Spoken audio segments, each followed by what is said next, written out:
Yo, what up, beautiful people? Welcome, welcome. Come on in, man.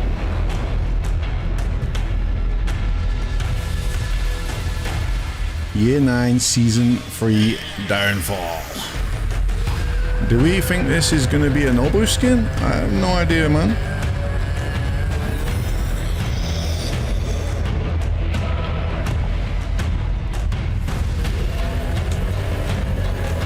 Hey, how are you? Love from Australia and the queer community. Yo, much love, man. Appreciate you. Clean art? Yeah, dude, it looks sick, doesn't it? It's pretty insane. Let's see what they cook up. I think it's going to be a pretty good one. I imagine they'll talk a lot about the cross progression stuff. There's going to be a lot of questions about it, right? So, you know, there's going to be a lot of questions where people are like, okay, so like, I have like 500 reps on Xbox. I moved over to PC years ago, and I've got like 200 reps on PC or whatever. And it's like, so how's it going to work? You know, they said that the accounts were going to merge. So if that's the case, then you're going to be looking at like what reps, one overall account where all those reps merge. That's what I imagine, but they'll answer all the questions and stuff. They'll go more in depth with details, I'm sure. So we'll see. Yo, Annie, super excited. Yeah, it's gonna be so good, man. It's gonna be amazing. I'm excited for it. Hey, been a while. Yeah, it has. It has. Has indeed.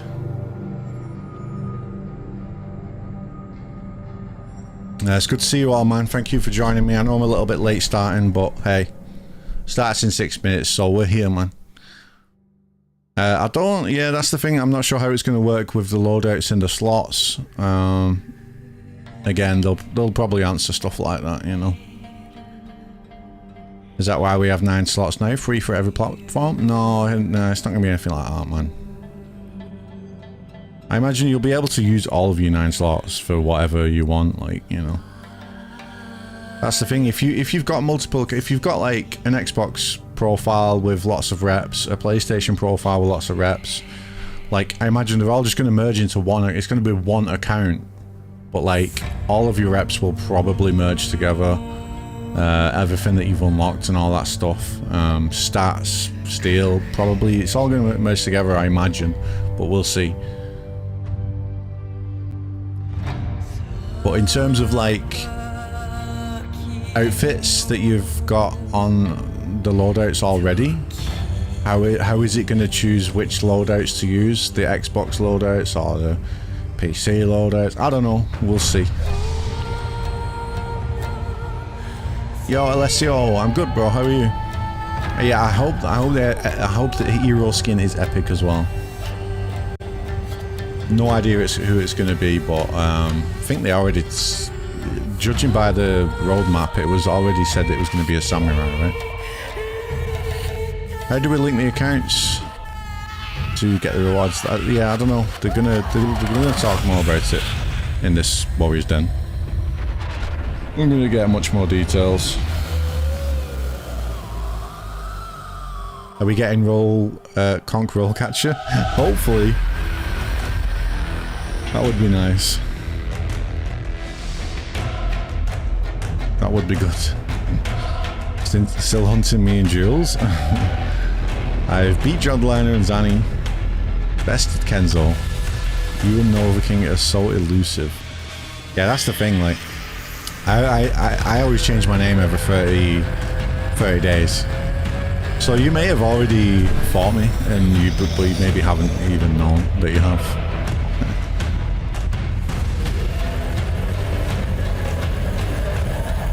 Am I still running the Tilt series? I haven't done it for a little bit. I haven't done it for a minute, but I will do it again.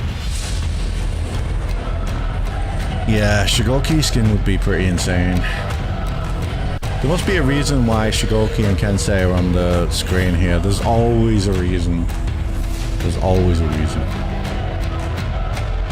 I mean, Kensei's already got a skin, so I would love to see a Shigoki skin, I'll be honest. That would be insane. I like Shigoki and I play a lot of Shigoki, so I would be very happy if that was the case, man. How you doing? I'm good, bro. How are you? From what I've gathered, they're going to merge all your accounts into one. Yeah, that's what they said on the trailer. They'll give us more information on the stream. What is being revealed today? New hero rework? Well, definitely hero skin. They're going to probably talk a lot about cross progression since it's literally happening next week.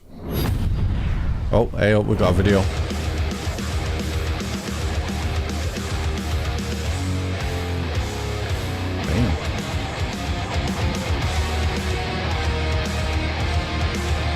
Holy shit.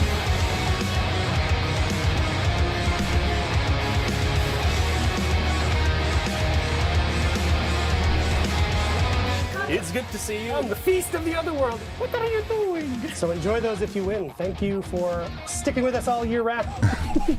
We flipped the switch on our dedicated servers. Matchmaking, quick penalty. Yes. Wow. Yes. This is Mike's first time on the show, and lots of throwbacks here. with hope. That's right. Good morning, good afternoon, and or good evening, ladies and gentlemen, and welcome back to the Warriors Den. Good morning, good afternoon, and or good evening, ladies and gentlemen. Look at this shit. Holy crap, he's got a face to the words incredibilis, ladies and gentlemen. If I had the player that I can't, it's all in here. I saved it. More blood, the classic. There's not enough blood. Here with his fingers placed, finger I love placements, this. he may looking up and down. But without further ado, to see the Magi perform in this Dominion game. JC, how you been, man? I'm pretty good. Next time, or on the battlefield. No, don't duck down! You blow it! Oh no! And Freeze, do you think the drop attack is what got you through this? You think so? You bringing that up again, just like last time? Valhalla! Oh, I love you, For Honor. I love you.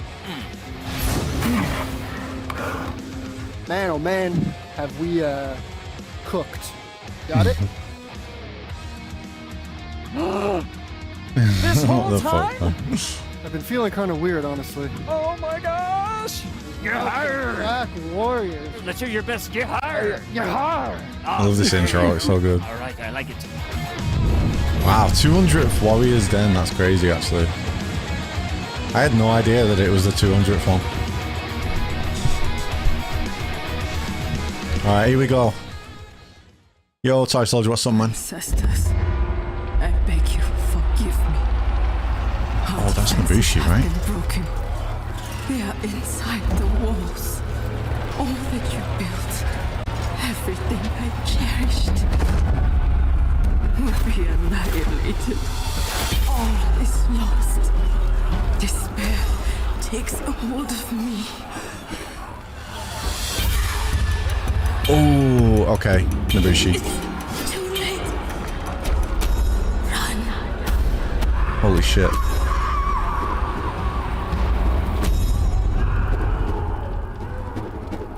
Okay, so that looks like a Nabushi hero skin. That, oh, man, the artwork is so good. They just don't miss with the trailers and the art and the art style, and it's so good, man. Yo, see you later, Dale. Hero skin, maybe breach related. Well, it is the breach season, right?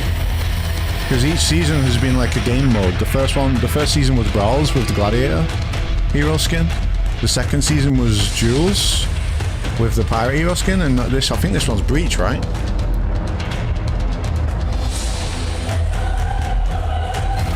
I will see anyway. That hero skin looked cool though. I'm looking forward to seeing more.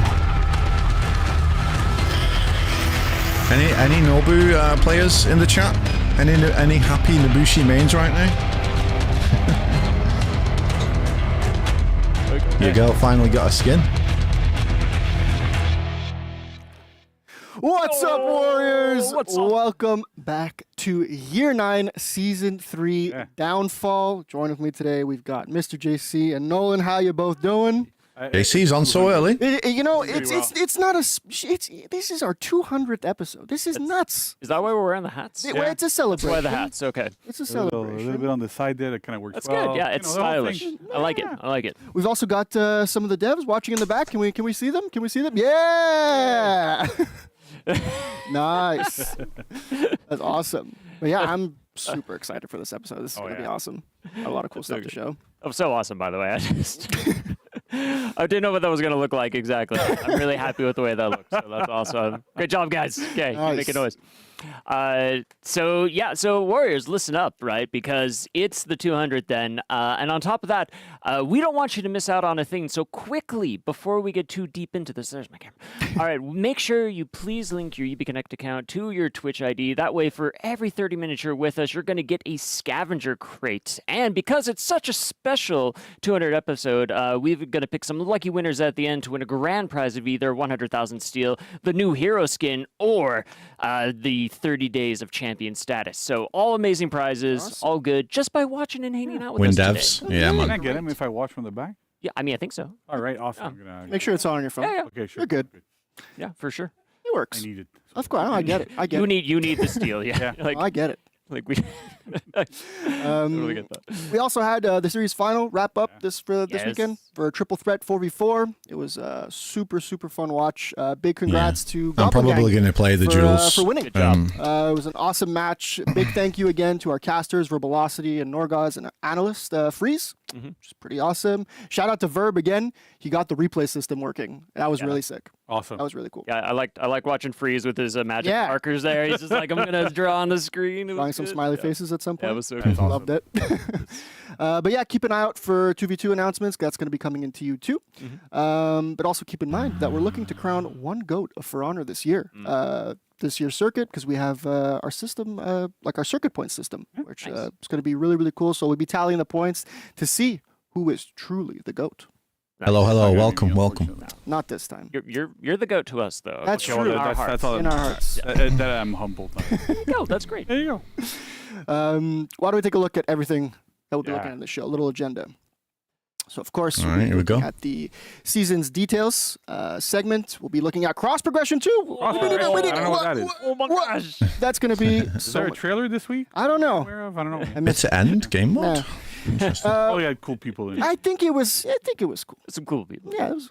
I like it. We're going to be taking a look at our new game mode. We're going to be having a behind the scenes with Max, which I'm super excited for. That's going to be an awesome segment. Trivia. We're going to have a Warriors Den trivia and most viral moments segment with Oh, a that special sounds guest. fun. I won't say who yet, but maybe in the room with us. Maybe. Maybe. Maybe. Oh, that sounds We pretty have a cool. testing ground segment. No, it's not you. I'm sorry. Testing ground segment, some patch notes, and of course, community corner. It's going to be As awesome. usual. Amazing. Oh man, this is a juicy Warriors And Den. then, so before we go into the trailer for the rest of the season, there's a bit of a message we want to pass. So we know this is probably not going to be the most exciting announcement, but starting September 11th, we'll be adjusting our offer. So the amount of free steel in virtual currency packs that you can buy in the store will be slightly decreased. So you can find all the details in the recap article on our website a bit later today. But that's it. So now that this is out of the way, Steel sale. Away. let us go towards our trailer. Yeah, let's right. do it. Max, show them the awesome trailer. Oh. Here we go.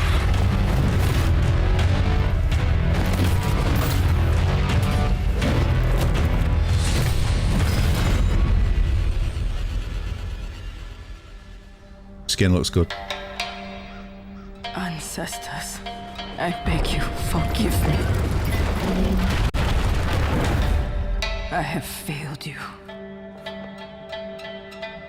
Our defenses have been broken. Oh wow.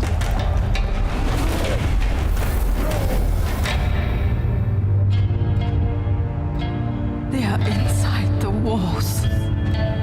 Holy. I did what I could.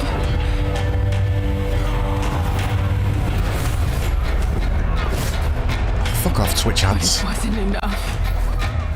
All that you built, everything I cherished,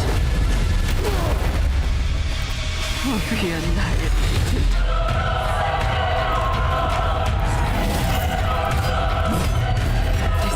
God, the music. Takes a hold of me. It awakens. All is lost.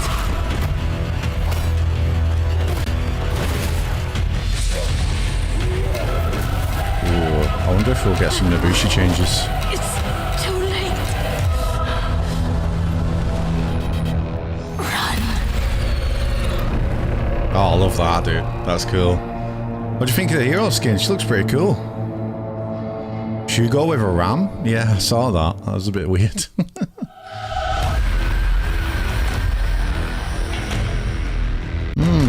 I like the whole theme of the, like, the dark theme of the season.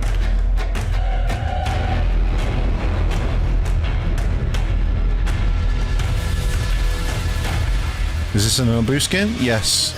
It's only just started, so you've not missed much. But yeah, that was the trailer for the season, showing the new Nobushi hero skin. It looks pretty good. Yeah, exactly. It's got personality. I'm just curious. I'm wondering if Nobushi's going to maybe get some changes. I mean, we've got our testing grounds and we've got patch notes. She could potentially get some changes, maybe. Even if it's just in testing grounds, even, you know, because she's the tricky one, you know, because like she's so good in team fights, like she's so good in fours. Welcome back, Warriors. We are But here sucks at in the duels. Downfall Details segment. Join with me once again. We have Alex, Raph, Ian. How you all doing? Amazing. Doing good? Excited? Really, really happy. But you know Episode what? 200. Yes, absolutely. That's incredible. And we have cross progression and all of that. You know what? For years I said, no, we should not do that. We should not do that. I was hoarding all of the resources. That's it. I went on vacations for 2 weeks and GC like created that. He just flipped the switch. He just, you know. Should take more vacations, maybe. That's it. Never going back on vacation. All right, why don't we take a look and jump right into the seasonal roadmap. So starting with TU1, of course, as Raph just mentioned, we have cross progression, which is super exciting. We'll be jumping into that a bit later. We have our new hero skin, Lady Sayori. We've got a new battle pass and legacy pass. We've got a free event pass, Nightmare's Dawn. We've got some new armor variations, testing grounds, and some hero fests for Centurion, Jengjun, and Orochi. And then in TU2, we'll have a new hero skin as well. We'll have a couple throwback events, one of which will be an old Halloween event that's going to have a little bit of twist on it. And some more hero fests. Oh, so, another hero skin. Why don't we just jump right into the narrative side of things? So, Raph, do you want to tell us where we're at? It's kind of a packed season 3 TU1, isn't it? Like a lot of things going on.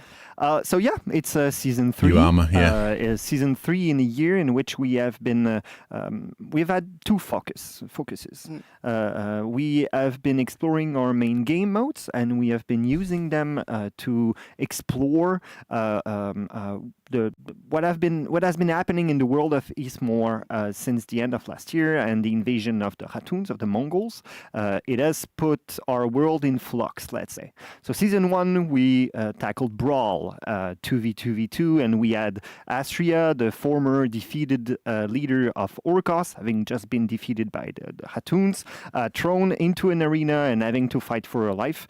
I guess it's a personal paradise, you know, fighting to show who is the best, but in any case, she's there, and this was season 1. Season 2, we explored a bit of a side story to show that there are a lot of things happening. We did not follow the main conquerors or anything like that, but how is it affecting the people of Eastmore? We were doing a smaller scale dual, so more personal story between two characters, Coalheart, the grimy pirate, Ian's my favorite guy, and then he's the one who won the duel, right? Maybe mind, yeah. That's what you say. Ben doesn't agree, but and then we also had of course Ilaria the Virtuosa is protege turned rival, and so this was season 2. And now for season 3, we are tackling Breach, our siege assault the castle game mode, and we are actually leaving behind for this season, this Halloween season. We're entering in fall and all of that. We're leaving behind the main narrative timeline, It will come back in season 4, but for now we're going back a few centuries ago, and we're exploring a kind of a real story twisted into legend, something that happened not long after the samurai arrived in Heathmoor, arrived in the Mire, so they're not completely established. Some of the castles that you see in the main narrative timeline exist, but some do not. They are being built. And we're going into one main castle, a castle called Castle Shio, and this is where we will encounter our main character of this TU, our hero skin, called Lady Saori. Spiderwebs. Wow, that's packed. That's awesome stuff. Ian, do you want to tell us a bit more about Lady Saori? Absolutely, another one of my favorites. I love them all. I love them all. Yeah. It's like the new thing in town. Except Ilaria, right? I love the dark feel, man. Cold Heart. Yeah. Ilaria was Ben. It's not it's not my favorite. You should fight it out. Now on to Lady Saori. As Raph briefly mentioned, she is the Lady of Castle Chio. She is beloved by her people. She loves her people. She's dedicated to them. She rules over them, but she's also one of them, and that's what makes her stand out as a leader. And but now she finds herself more or less alone, you could say, because her husband, the Lord of Castle Chio, has been called away by the Emperor. Important business to deal with the imperial city. It's a business meeting. So he's called away. He takes most of the army with him for support, and that sort of leaves Castle Chio, unfortunately, more or less defenseless.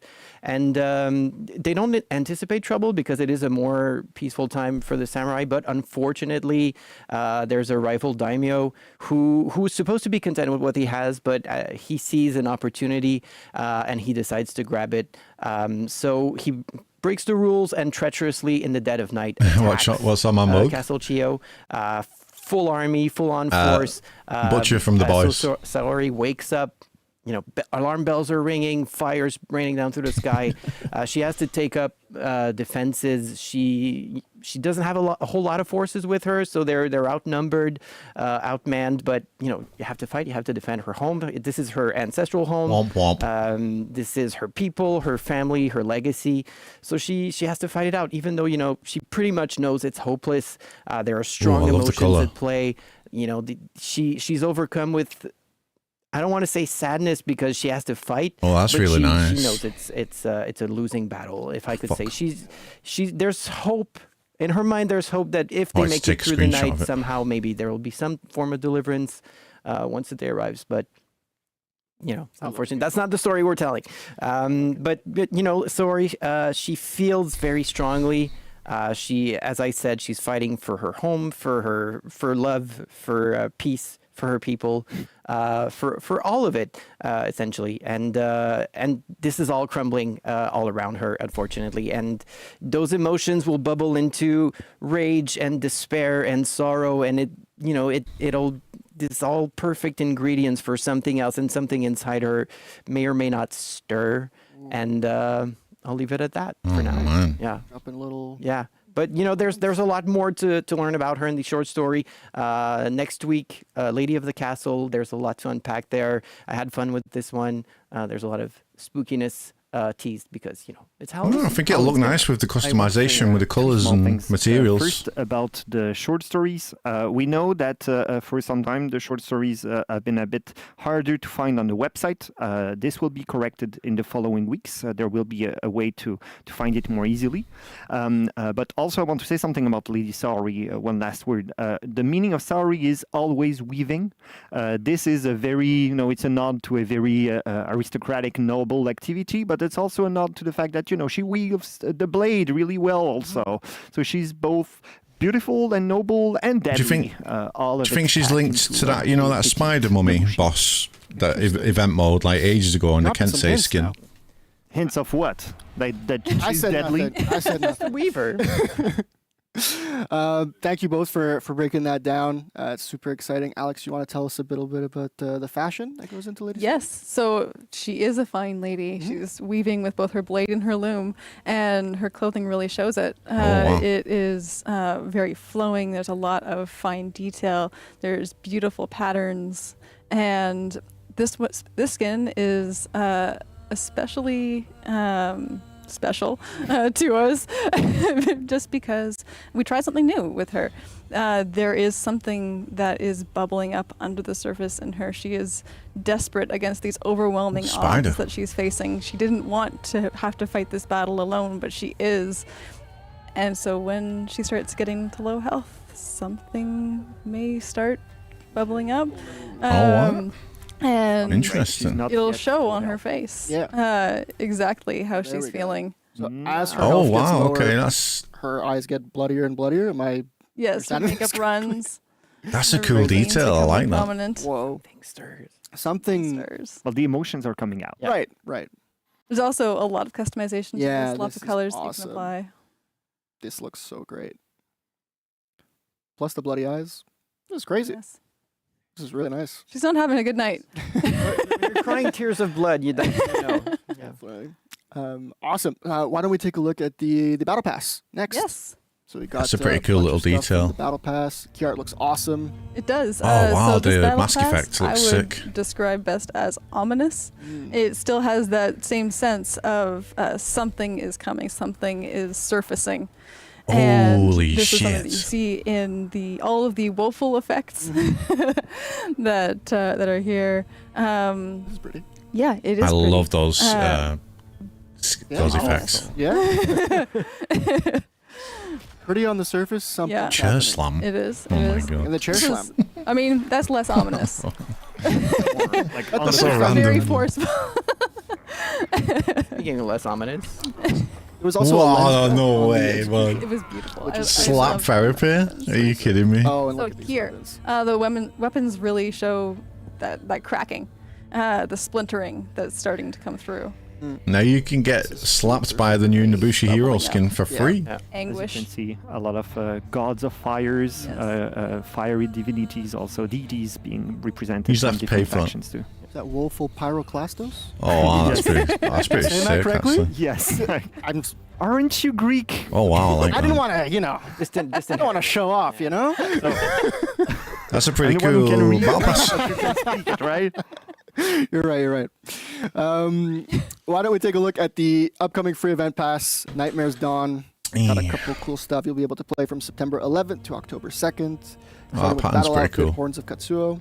And Katsuo, if I'm not mistaken, is the rival That's daimyo? right. He's the invader. He's Okay. the one, ramming through Okay. the village. As you can see from his battering ram. Yes. Yeah. Yes, I see now. That really I mean, comes through in even- each of these pieces. A paint Even pattern's Nightmares quite Dawn, I nice. feel like there might be a hint in that somewhere.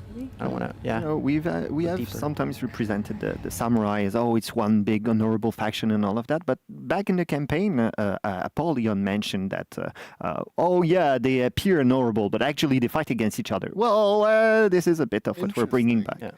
Ooh. We also have a Legacy Pass, of course, from Year 5 Season 3. That season was called Tempest. Oh, I think If I you missed remember this back, one. Oh, no, Year 5 did Season I? 2, actually, there was a drought, but that is no more. The prayers in Heathmoor were finally answered, and this season was very inspired by Norse mythology. Oh, no, I didn't. You could see a lot of Water. water effects. It's really, really cool. Yeah, Tempest was my first season on the project. Really? So it's all, celebration. Yeah. There was one Yeah. battle pass that I missed. I can't You'll remember which one it notice was. too, Ran and Aegir? I don't know how to pronounce it. Aegir? I'm turning to you. So I'm glad they do this Or legacy pass RD, stuff. but We that's write, we don't speak. They're two deities. Ran and Aegir are two deities from Norse mythology. That's what I wanted to say. That's a They're fucking basically cool embodiment finisher. of the seas. And That's one of the a myths that surrounded sick them finisher, was man. that they're the guardians of the underwater Valhalla for those who drowned, which I thought was beautiful. Terrible, terrible gods, but yes. These weapons are Nice. so cool. These are all retrofitted. These look awesome. It's a floaty signature earlier. Oh, yeah. Drowning into the weight of your own emotions. The float and goat one? Yeah, yeah. Float and gloat. Sorry, not float and goat. What a great rhyme. Thank you. Moving on. Can you scroll down a little bit? There we go. We also have some armor variations to check out, and this season's armor variations center around the samurai. So be sure to check out the full gallery in a later transition, but here's just a few options to customize them. These Nice. look great. Super, super cool. I like the mask. I want to thank you all for coming on the Den once again. It was super fun. Love this segment. It's great. Can't wait for DBD club again? 201. You heard it here. Maybe. Folks, stick around. We're going to be looking at cross progression in the next segment. It's not something you're not going to want to miss. So stick around. And right before that, we're going to be looking at the full Battle Pass weapons gallery. So take care. Bye. Okay, I'm looking forward to seeing more details about cross progression. These weapon skins, man. They always cook with the weapon skins on the battle passes. Wow, look at the shield. Holy fuck. I say it every single time. The shields are always insane. God damn. That's pretty sick, man. Who's the new skin? Nabushi. Well, there's another hero skin mid-season as well. But they've not shown that yet.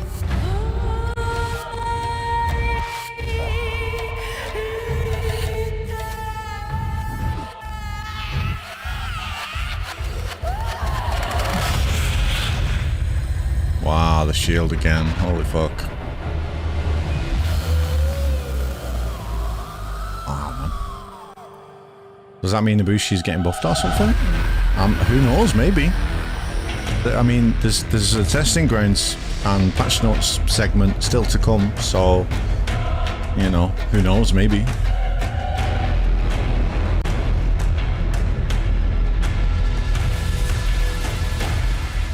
Yeah, the music's insane. They always go hard on the music.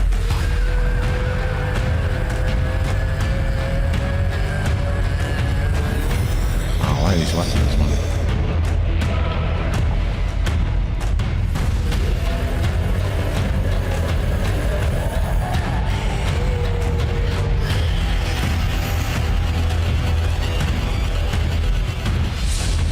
Yeah, the Viking shields were good. I think the Viking shields were better than the Knights ones, but the Knights ones were still good. Will Virtuosa get nerfed? Maybe, we'll see. Oh wow, I like Shaolin's weapon, that's pretty sick. Zhang Jun's weapon's pretty cool as well.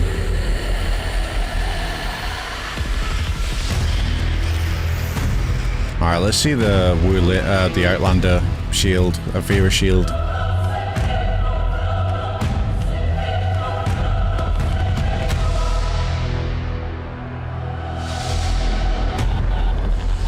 Hell yeah.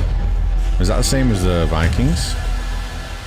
I mean, it makes sense. Yeah, it's pretty sick that though, man. Oh wow, look at Hatun's swords, they're sick. I mean, even the rapier looks cool.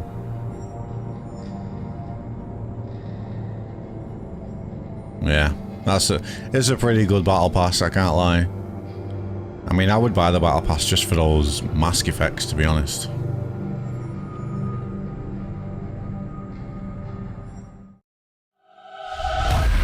Alright, here we go. This is what everyone's been waiting for. More details about cross progression.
Welcome back, Warriors! We are so excited today to talk about the biggest thing coming to For Honor this year. That's right. It is the thing you've all been asking for. It is... Cross progression. Yes! Nailed it. Love it. I like this meme, yeah. Can you believe we didn't rehearse that at all? So it's amazing. But joining me today to talk about this incredible feature is the one and only Nico. Welcome back to the show. Thank you. Thanks for having me. Cool, yeah. How are you doing? Yeah, I'm fine. Last time, it was a long time ago, I presented the crossplay, if I remember well. Ah, okay. So there's been an iteration here. Yeah, it's an evolution, you know. An evolution, okay. Yeah. Cool. Well, I think we're in a really good place to talk about that. Exactly. So here we go, boys. I think that, everybody is The super juice. excited right now in the community. Yeah. Because we're finally able to deliver this feature called cross progression. Yeah, it's I know it's been a big ass long time. We're very excited. I'm excited personally too because I've been playing like PC and Xbox. I need to just get to one. So, but when is this going to be available officially? Let's dive into that. And just remember, it's a long time that the community talk about it. So as you see. So they have been asking for it. Yeah, that's good. Okay. For good. years. For years. Gotcha. Okay. So they've been asking for it. So when do they get it now? And we get it on 11th September when we release S35 T1. 1 week. 1 week. 1 week from now, folks. There it is. That is amazing. So coming super fast. It is, yeah. But it's been in the works for a while now. But what is it exactly? So like cross progression, it's a nice buzzword, but like let's dive into the deets. So the cross progression, for those who don't know exactly what it is the fact that you have one unique account, and all your other account for all different platforms will be merged to only one. Nice. So you have only one account, and your progression will be followed and carry over the different platforms. So that's cool. That's in fact the cross progression. What it means. Yeah, what's up, far right? Awesome. So you say merging like of the accounts. So I know I've been watching the Reddits a bit, so I know there's been a lot of speculation about this. But can you kind of explain like what is it like with this account? Yeah, merging? indeed. I talk about merging. It's because when you start, imagine you're a new player, you start your account, so you have your progression everywhere on all platforms. But if you're already a player that played on For Honor previously and you have progression on Xbox, PlayStation, and PC, there was one procedure to merge your account, and that's what we see right now in the screen. So there's multiple stuff that right now are in your inventory that will be merged together. So first we can say about all the currencies will be addition to all your platforms. So by example, if you have 100 still on Xbox and 100 on PlayStation, you have at the end 200 still on your Ubisoft account. Awesome. So the same for all other currencies. So we have also we share, of course, all the items that you have or previously unlocked. We have something about the order progression that have to be reset, unfortunately. But we are also keeping the furthest progression for the campaign, tutorial, and battle pass. Nice. The battle pass will not be shared itself, just a slight difference. Okay. It will be still on your platform when you bought it, but the progression will be kept. So if you that's amazing, to play on Xbox, but you bought your battle pass on PlayStation, you will see the progression that you have made on Xbox in your PlayStation when you connect back on your PlayStation. Nice. And something very important: the last platform connected will keep your emblem of your last platform connected. So remember about it. And of course, must run is kept for loadouts, and the skill rating will be merged from all your accounts. Wow. That's a lot. Yeah, it's a lot. It was a wow, lot they've of done stuff it so well. to do. They're saying it was a bit of work, right? Yeah, Just a little bit, yeah. Crazy. So what do I have to like link to make sure that it's good to go for next? Yeah, indeed. Right now with the cross progression, the link of your account is mandatory. Okay. It's already the case since the crossplay, but if you didn't play since crossplay, you have to link your account. And if you have multiple accounts, I mean Xbox, PlayStation, Steam account, you have to link them to your Ubisoft account right now. For that, there's a super FAQ that have been wrote by some technical people that have been published, I guess, on the website right now, and there's a lot of detail about how it works and what required for the linking. You have a Ubisoft account management page also to explain how you can link your account and what kind of account how you can link your account of different platforms. Gotcha. Cool. So then, so quickly, walk us through. So what happens then next week, September 11th? Download the new season. I launched the game. So what happens? Like, yeah, indeed. You download the patch. You launch the game on your favorite platform. Of course. And you have the first screen that we see now is a pop-up that you need to be very, very careful because we'll show you what account have been linked right now to your Ubisoft account that is currently connected. So if it's everything is okay, you just press continue, you will have the merging procedure, and finally you're logged in, and it's okay. You can continue progression on all the platforms that you have merged your account. Nice. If you don't know exactly, if you have any doubt about, okay, what's my exact account that I've been linked, what account I'm using, please go to the FAQ, read it, go to the Ubisoft account management and see what is linked and what is not, and add your accounts. Awesome. Cool. Well, very cool. And just in case, like, say something happens, there's maybe a little error. I clicked the button too quick because I didn't read it. Is there anything I can do in that situation? Yeah, we know errors can happen, but right now it's impossible to override it. So if you made a mistake, unfortunately, you can't go back right now. So there's still the Ubisoft customer support to help you. So you can ask to their support team. But that's why it's super important for you to read and to manage your account, to go to your account management to make sure that you have the right account linked to your Ubisoft account. Gotcha. Okay, very cool. So again, folks, just make sure you read the FAQ, seek it out, read all the things. It's like terms of service, right? Like everybody reads those all the time. Yeah, of course.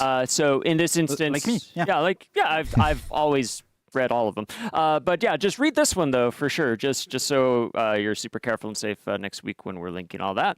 So amazing. It sounds awesome, and I love that all the stuff is going to merge, and it's going to just make playing across platforms so much easier. We'll continue your progression everywhere on all platforms, so that's super cool. Yeah, it's awesome. So thank you so much, Nick, for walking us through all of that. Now, it's been a long journey to get to this point. Do you have any special shout-outs? Oh yeah, of course. I want to thank the tech team right now. It's been a long journey to bring this feature alive. So it's more than 1 year of work for the tech team right now to bring this feature alive. So a lot of work. So I want to thank everyone on the tech team, but also for the support of the dev team. A lot of people around this feature have helped a lot the tech team. So thanks everyone to bring this feature, and I'm pretty sure that players will be super happy and the team can be proud of what they have made. Super true. Yep. So again, I'm excited. Thank you, Nick, and again, thank you everybody on the team for working so hard on this feature and bringing it in this season. And again, like, man, 200 episodes of Warriors. Yeah, 200, and can't wait to see next week. I know, yes, it's going to be exciting next week. So folks, all of that cross progression goes live next week. So again, make sure you read the FAQ if you have any questions, and look out for. Sounds like they've really done it really well. Again, Nick, thank you so much for being here. In the meantime, don't go anywhere, folks, because coming up next, we're going to talk about the new game mode event, the Bitter End. So you don't want to miss out on that. And in the meantime, check out this really cool trailer for all the Legacy Pass weapons that are coming up. So stick around. We'll be right back. I mean, assuming that it all like rolls out smoothly with no issues and all that stuff, it sounds like they've done it like amazingly.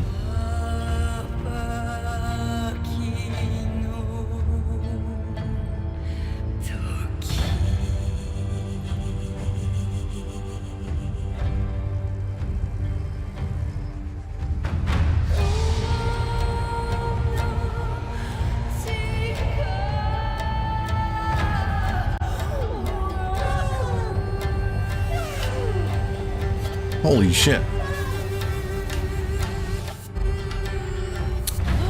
Damn, dude. Thanks for all you do for us in the For Honor community. Big win for Cross Progression. Hopefully this brings more of the play base back. Damn, that's an insane donation, dude. Thank you so much. Wow. That is very, very generous. You did not need to do that. But I'm glad you did. Thank you so much, man. Yeah, I imagine it's going to boost the player base for sure. Because there's a lot of players that will come back for this because, you know, a lot of players that like have moved on from console, got a PC, but they just don't want to start again, you know, and that's fair enough. I think this is definitely going to boost the numbers for sure. Thanks so much, man. What happens if I bought, for example, Shaolin on both accounts? Do I get a steal back? No, I don't imagine. No, I don't think so. I think to expect that as well is unrealistic.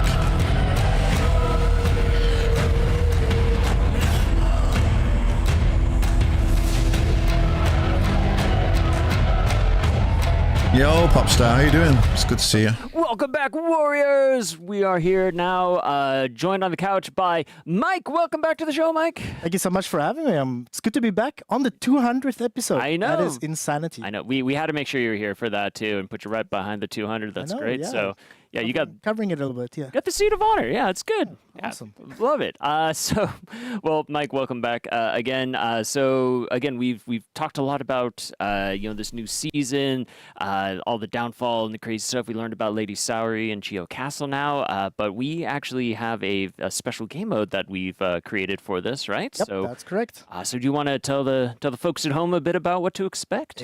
Yeah. Shelly, that's cool. So this is a limited time game mode. I saw in the chat before, it's a new game mode. It's a limited time game mode. It's a game mode event called Bitter End. It's going to run from September 11th next week for 3 weeks up till October 2nd. Nice. All right. So what is this game mode, right? Yeah. As you know, and as Raf had mentioned before, this whole year has been about theaters of war. So every season we're looking at a different theater of war, and this season is Breach. Nice. Now we know Breach is a game mode that takes a bit of time to play. It's a bit long. We tend not to throw those kind of long game modes into a game mode event. Excuse me. So what we've done is we've taken inspiration from Breach to make this new game mode. So we've essentially taken the final phase of Breach and made a couple of changes here and there to make a very action-packed, kind of chaotic game mode. Nice. So that sounds really cool too.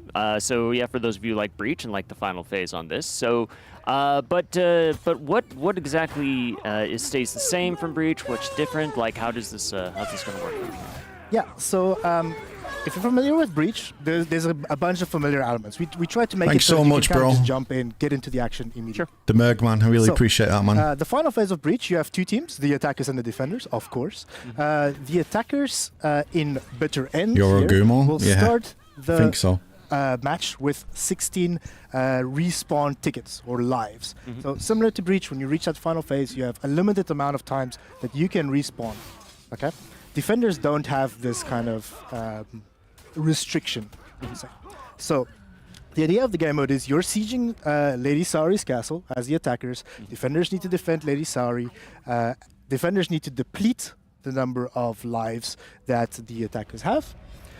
If an attacker is dead and respawns, they will use up one of these lives. It's a pool for the whole team. Yeah. But if an ally revives them, they do not use up this life. So definitely revive your allies in this mode. It's very, very important. It's very fast-paced. Now, like I said before, defenders do not have this penalty. Instead, if a defender dies, their respawn timer will go up by 5 seconds. So try not to die, basically. I mean, this is good. It's good advice. It's good advice. Yeah, I missed the free-for-all 1v1v1. I missed that. This is all kind of still in line with what Breach does. So what we've done for this mode is, like I said, we wanted a really action-packed, fast-paced kind of game mode here. So what we've done is we've increased everybody's movement speed. Everybody moves faster. Everybody revives faster to give you that incentive to get your allies back. Don't use up those tickets or don't get that penalty. Is this a permanent game mode? No, it's just for the seasonal event that you would have seen in the video by now. Also, regenerates your health faster. So this is a very, very important kind of point, objective to hold in the game.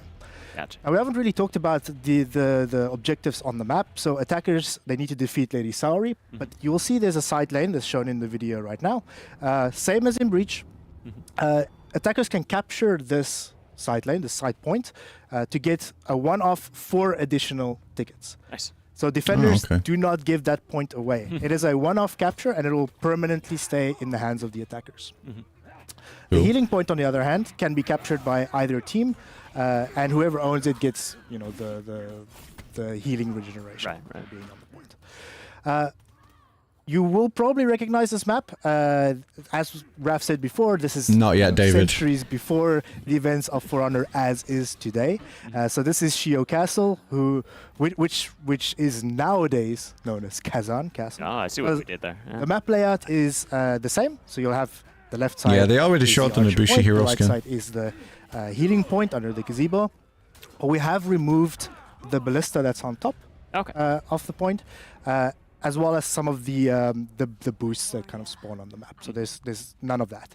And finally, we have also removed feats. So this is purely showing your skill as these attackers to the castle. Can you defeat Lady Saori, who's the boss, who's the hero skin? You see her in the back right there. Yeah. And it's a Nobushi. So defenders, keep your Lady Saori Nobushi hero skin alive. Attackers, see what you can do. just see what you can do. Well, very cool, and that's awesome. Now it's super interesting because you talk about they showed it right at the beginning. Faster, here, right? So like movement's faster, revives faster, healing zones are faster. Like yo, Toy Soldier, thank you, bro. Very like a very turbo style mode kind of going on here. But I gotta think, with the core elements of like For Honor, the gameplay. Like, how do you know when like you've reached a good medium with this? Like, how do you know if you've gone too far? Like, how do you approach that? That's a great question. So in design, you have this kind of concept of the 3 Cs. And that's an abbreviation that stands for character, controls, camera. Now, the logic behind this is like these I got a new Funko Pop yesterday. Areas of any game kind of need to be in balance. If it falls out on the camera side, if the camera doesn't move when you're pressing on that controller, or if you're playing mouse and keyboard, you're moving, like it kind of breaks the experience. How cool is that, man? The overarching, I guess, philosophy of the 3 Cs is these 3 so many areas of the game need to work in unison. Now, as many of our players who've been here since day one know, in 10 years, this game has developed, and we've developed our 3 Cs to what it is right now. And we know kind of what works. So what that means more concretely is when we look at balancing or tuning or creating heroes, we know what the ranges are that kind of work. What is considered too slow? What is considered too fast? How does the camera interact with that? And does that fit the personality of the I fucking love solo leveling. It's so something good. that a Shugoki would realistically do. Right. So we had these ranges kind of in mind. So in testing and if you haven't seen solo leveling, you need to fucking watch it. It is insane. We were like, hey, let's just double the movement speed, see what happens. Even though we know that's too far. Yeah. So we haven't done that for this mode. Just to be clear, you're not running twice as fast. But in testing, we have these anecdotes of, Shugoki with his super sprint being affected by the double movement speed. And you see this big Shugoki run around. Just zipping across the map. Exactly, zipping across the map. It's really fun. But as you look at it, you can see how it breaks the 3 Cs. The camera is no longer really working. Suddenly Shugoki, who's this big warrior, is now this tiny ant, kind of like, Shinobi running around. The same kind of mechanic. So that's what we mean when we're like, hey, at that point, we're breaking the 3 Cs. We're going outside of the bounds of what the game experience is. So that's kind of how we define it. We find our boundaries, and that kind of keeps it in check, so we don't break stuff. It's the same is true definitely. Movement speed in combat is different from movement 100%. speed out of combat. So you'll notice movement speed that is affected in this mode is only out of combat. So the intention is to get back into combat, get to that healing point, traverse around the map. It's not to hero skins Nobushi. Sidestep Nobushi's poke. Gotcha. Well, very cool. Nice. Well, and it's a lot of fun. So looking forward to that. And on top of that too, like, I mean, we saw a lot in the videos. There's a lot of visual elements going on in the map too. Like, so looks pretty cool. Can you tell us a bit what went into the look of the map? Yeah. So what's very cool about this event is because we have so much action, so much fast-paced intensity in the map. We wanted to show that off through the mood of the map. So in the video you see right now, this is the start of the map. There's some, you might have seen some creepiness going on. Saw a little bit of that, yeah. It's a hint to who's Lady Saori, what is she kind of hiding.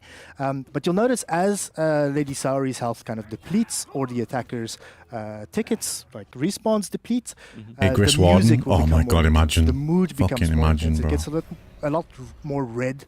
There's a lot more kind of curse elements around in the map. You might see a spider show up. I think we saw a spider there at some point. Spider webs appear. Everything to make it a bit more creepy, but also build to that intensity that you'll see if you get to the very final moments of the fight. In the video right here, you can see how the mood has immediately changed from what it was at the start. So all of this to build intensity towards that very final moment in the fight. Super cool. Yeah. Looks amazing, and it's really, really fun to see like how that progresses in game. So very awesome. Cool. So I think that's about it. But do you have any like shout outs you wanna throw out to the team for this is a big feat. This is the first time that we kind of just took a game mode and cut it apart. So there were lots of teams involved as usual, of course. Yeah. But I want to give a special shout out to the VFX and the audio teams for really getting that realization to work, as well as the tech design teams. John, what has happened? Actually realize all of this because Breach is a quite complex a bit, beast, especially if there's a you're lot of stuff to come as well. Pick apart We've got testing grounds, patch notes. They did a lot of work to squash bugs. We've got some trivia stuff as well, which sounds fun. So. Those special shout outs to those people, but of course the entire team. We had so many play sessions with so much good feedback that we could iterate on to actually make this mode. So nice. Good job, everybody. Awesome. Well, cool. Well, thank you, Mike, so much for coming on and talking about the Bitter End mode. Folks, you at home, if you're excited to play this, check it out. It's going to be live starting next week, once again, from September 11th to October 2nd. So get in there, check it out. Cool. It's a ton of fun. Coming up next, though, we have a very, very special segment with a very, very special person behind the camera all this time for us. So we are, Max is already dancing. He's excited in the back to come on here. So don't go anywhere because we're going to have a fun segment with that. In the meantime, check out this cool video for all the armor variations for the samurai, and we'll see you real soon. There we go. All right. Oh shit, armors. Let's go.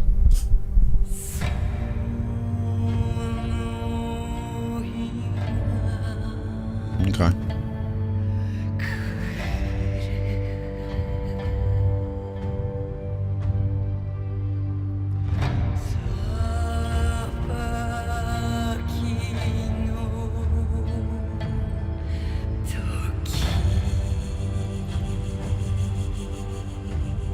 I can imagine color palette and material customization would look pretty sick on the Hito. It's just a samurai, yeah. Oh, there's more.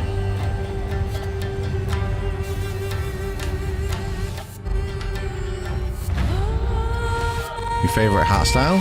God,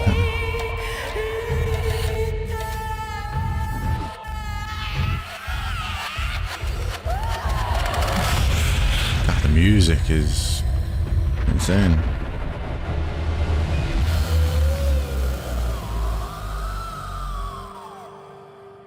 I can see these armors looking good with the color, the customization stuff. I see the vision. I like the masks, to be honest. All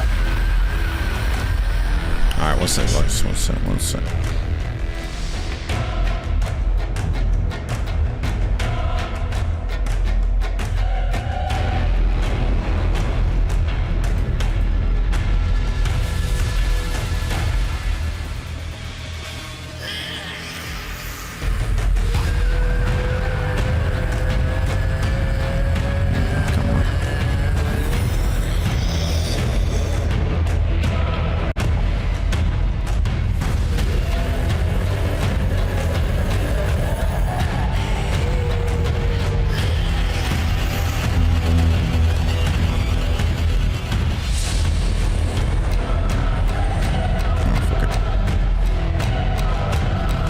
Yeah, so we've got testing grounds, patch notes. This most viral moments and trivia section is going to be pretty fun, I imagine. If they do like a live trivia, like a live thing, we can all do it together. That'd be pretty fun. Warriors to a very special segment today. Join with me for the very first time. We got the man, the myth, the legend, Mr. Max Prue. How you doing, man? Not so good. Why? No, I'm very good. It's just, This is I'm hype. It's a 200. Yeah, I'm very good. Usually you're behind the camera pushing all the buttons, but Yep. today you're doing both actually. Yeah. Wait, I don't Hold want on. to. There we go. Like I can push this button. Oh. Okay, so you're usually sitting at your battle station there. Yep. But now today you're here with us. Yes. That's super fun. But yeah, this is our 200th episode, and I mean, how many Warriors? Big have you unk, actually done? indeed. Too many. Too many? Let me count. 1 plus 2 plus 3. We'll be here a while. Yeah, 200. It's 200. It's been a while since 2016, before it was even called the Warriors Den. Wow. It might be a question for later on for a certain trivia. Oh. Dropping hints. Yeah, I'm dropping hints. But yeah, I mean, so you've seen like the full range of how the Warriors Den has evolved. Like, I'm an OG. You're for real, honestly. Like, actually, you're an actual OG. Yeah. For real. Old timer. Do you want to tell us a bit more about how the Warriors Den has evolved, like over the years? Yeah, at the beginning, we did a show every single week just to keep the fans up to date about the patch notes, about what's coming for fixing the connectivity issues. I want Back then, we I want to didn't throw on a have hoodie. dedicated servers, and now we do. Yeah. So I think for the first 2 years, it was every single week. Then after 2 years, we switched to every 2 weeks. Every 2 years, every 2 weeks. Yeah. I'm checking if I'm correct. And then nowadays, it's just every single title update. Nice. I did get a Rainbow Six hoodie though when I went to Montreal. I feel like that a few must have weeks been ago. crazy. That's a lot, but Yeah. the show was Let me, shorter. let me It grab was that. That's between 20 to 30 minutes. So it was shorter, simpler. There was only 2 pages of this is a run of show. We're having backstage to show follow To keep our flow, basically. the flow. Yeah. So it was only 2 pages. Now it's like 10 pages. That's pretty much. It's a lot. But yeah, I want everyone to get Yeah, I to got know this you a little Siege bit hoodie. better. So why don't we start with like some basic questions? Like who are your favorite like For Honor heroes? You're my favorite hero. Max, come on. But for real, I don't it's, even play Siege though. Janjun mainly But because it's he's pretty cool. old like me. I don't have the long beard. That's something else. But Janjun, I love him. He has backache, so sometimes I have backache also. So I feel for him. Does anyone play Also Siege? the Do you Tokiri, recognize this? Nobushi, sometimes the Valkyrie. I love to swoop the leg. Nice. Sweep the leg. Sorry. Sweep. Swoop is Oh, the that on the best side phrase as by well. French. Swoop. Swoop. I don't even know who There that it is. Nice.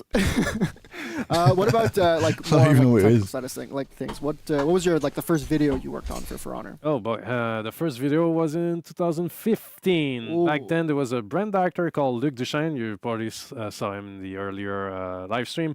He asked me, hey, Sorry, can Max. you do a teaser trailer for us? For back then it was called another name than for Honor, and we only had three heroes. Okay. Guess who we had? Okay, as for sure back- Warden.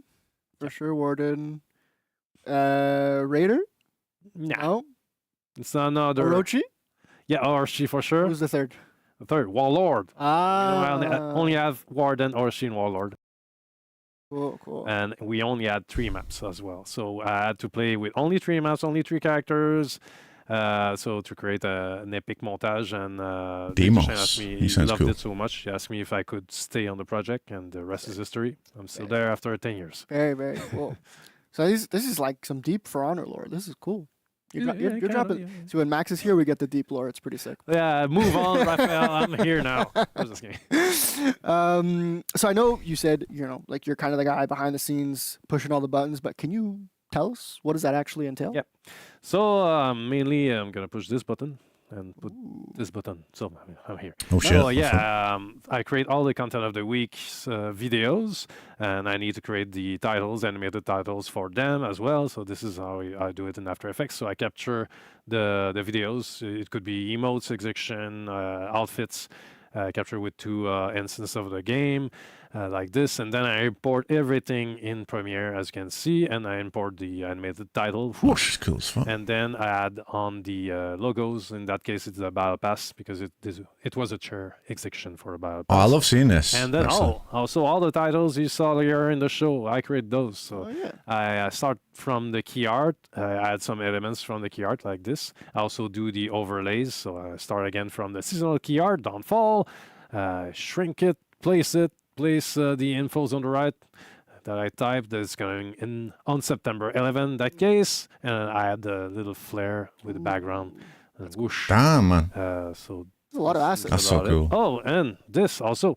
So the videos you saw about the weapons, I capture it by hand, moving slowly with my little controller there. I remember seeing this for the first time. This guy, man. Steady hands Yeah. and steady thumbs. For real. Guys got all the skills, dude. Awesome. I mean, I know you also fly drones a little bit, don't you? Yeah. I feel like that's helping you a little bit. That precision. Exactly. I feel like it's actually.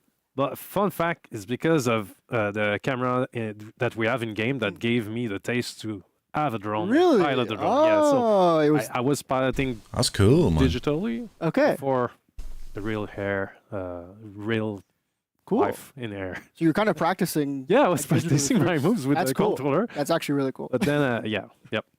Sick. Did we go over the beauty shot video? Oh yeah. I'm also in charge of this kind of video, so I rotate around the character. There's an Ibushi hero It's skin mainly, for anyone that all, missed it. Done by hand, Nice. and I pull back to give a good view of the hero skin, or I capture the maps like this. I can put myself picture, and there we go. And I try to capture the good scenery, the god rays, all the beautiful stuff in the map that are done by the map team, Ed and his team. So yeah, it looks like a drone shot. Yeah, that actually does look like a drone shot. So this is what I do.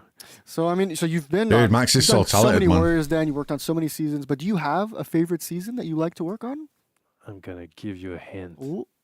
Oh my. Yes, Halloween. Halloween is my first season because I love to add the little jump scare at the end of the show. This is me. So you're the one that I have to blame for all my nightmares. Yes. Essentially. Yes. Not the spider. I didn't add the spiders. Spiders are not on me, but the jump scare. The jump scares? All right. Cool. And you also worked on the 200... Oh, yeah. At the beginning of the Yeah. show, you saw the little montage, the 200 montage. So this is me also. So once I have everything captured on my desk, capture all the elements, videos, titles, overlays, and everything, I go in this room, in Vigé.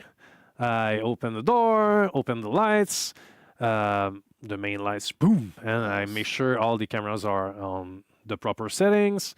Wow, sit man. down, Holy I shit. open the light. It's very, very important. And then I use the software Hey, look at all the called equipment. vMix to import everything that's related to this current season. I check if everything is in there according to the run-off show, and then I punch every single assets to see to hear. If the audio levels are correct. But we have a technician back there, Nicolas, to check if the sound is good during the show.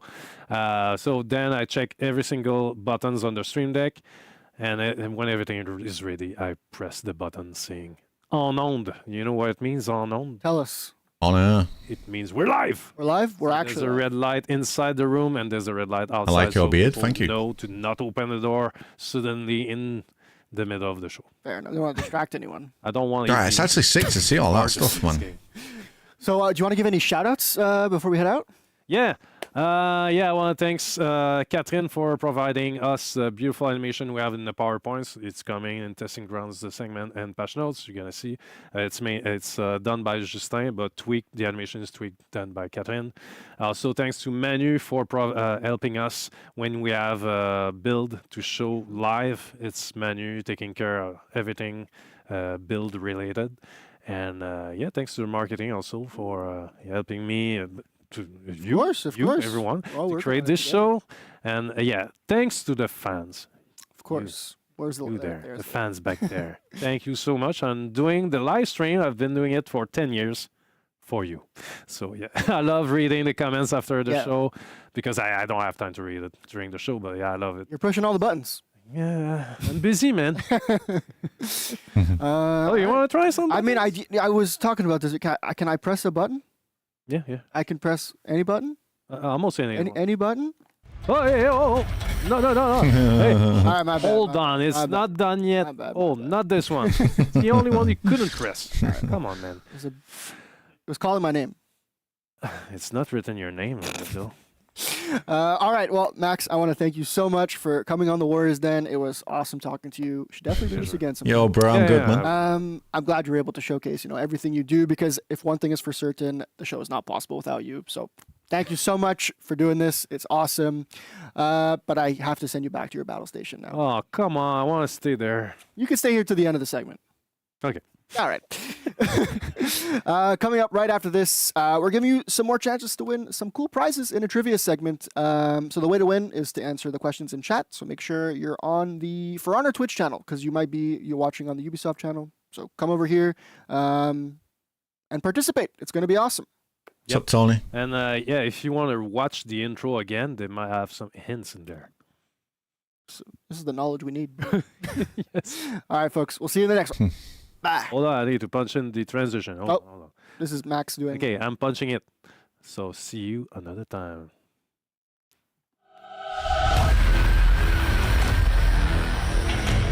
Yeah, Max is pretty cool.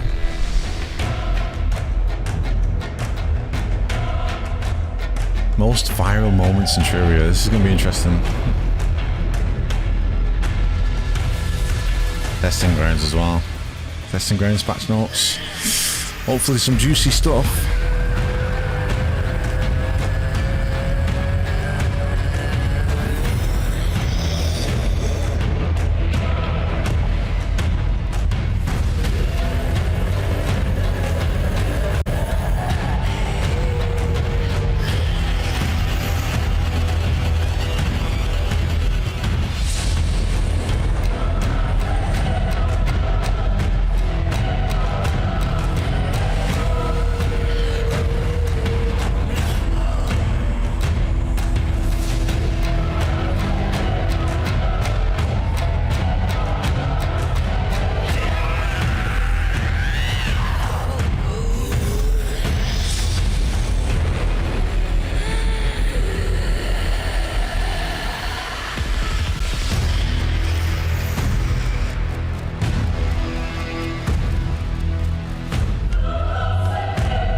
Yo, Havok, have you seen RDC playing For Honor again? I saw him playing a while ago, but I haven't seen him playing recently. But yeah, I used to watch him a while ago, though.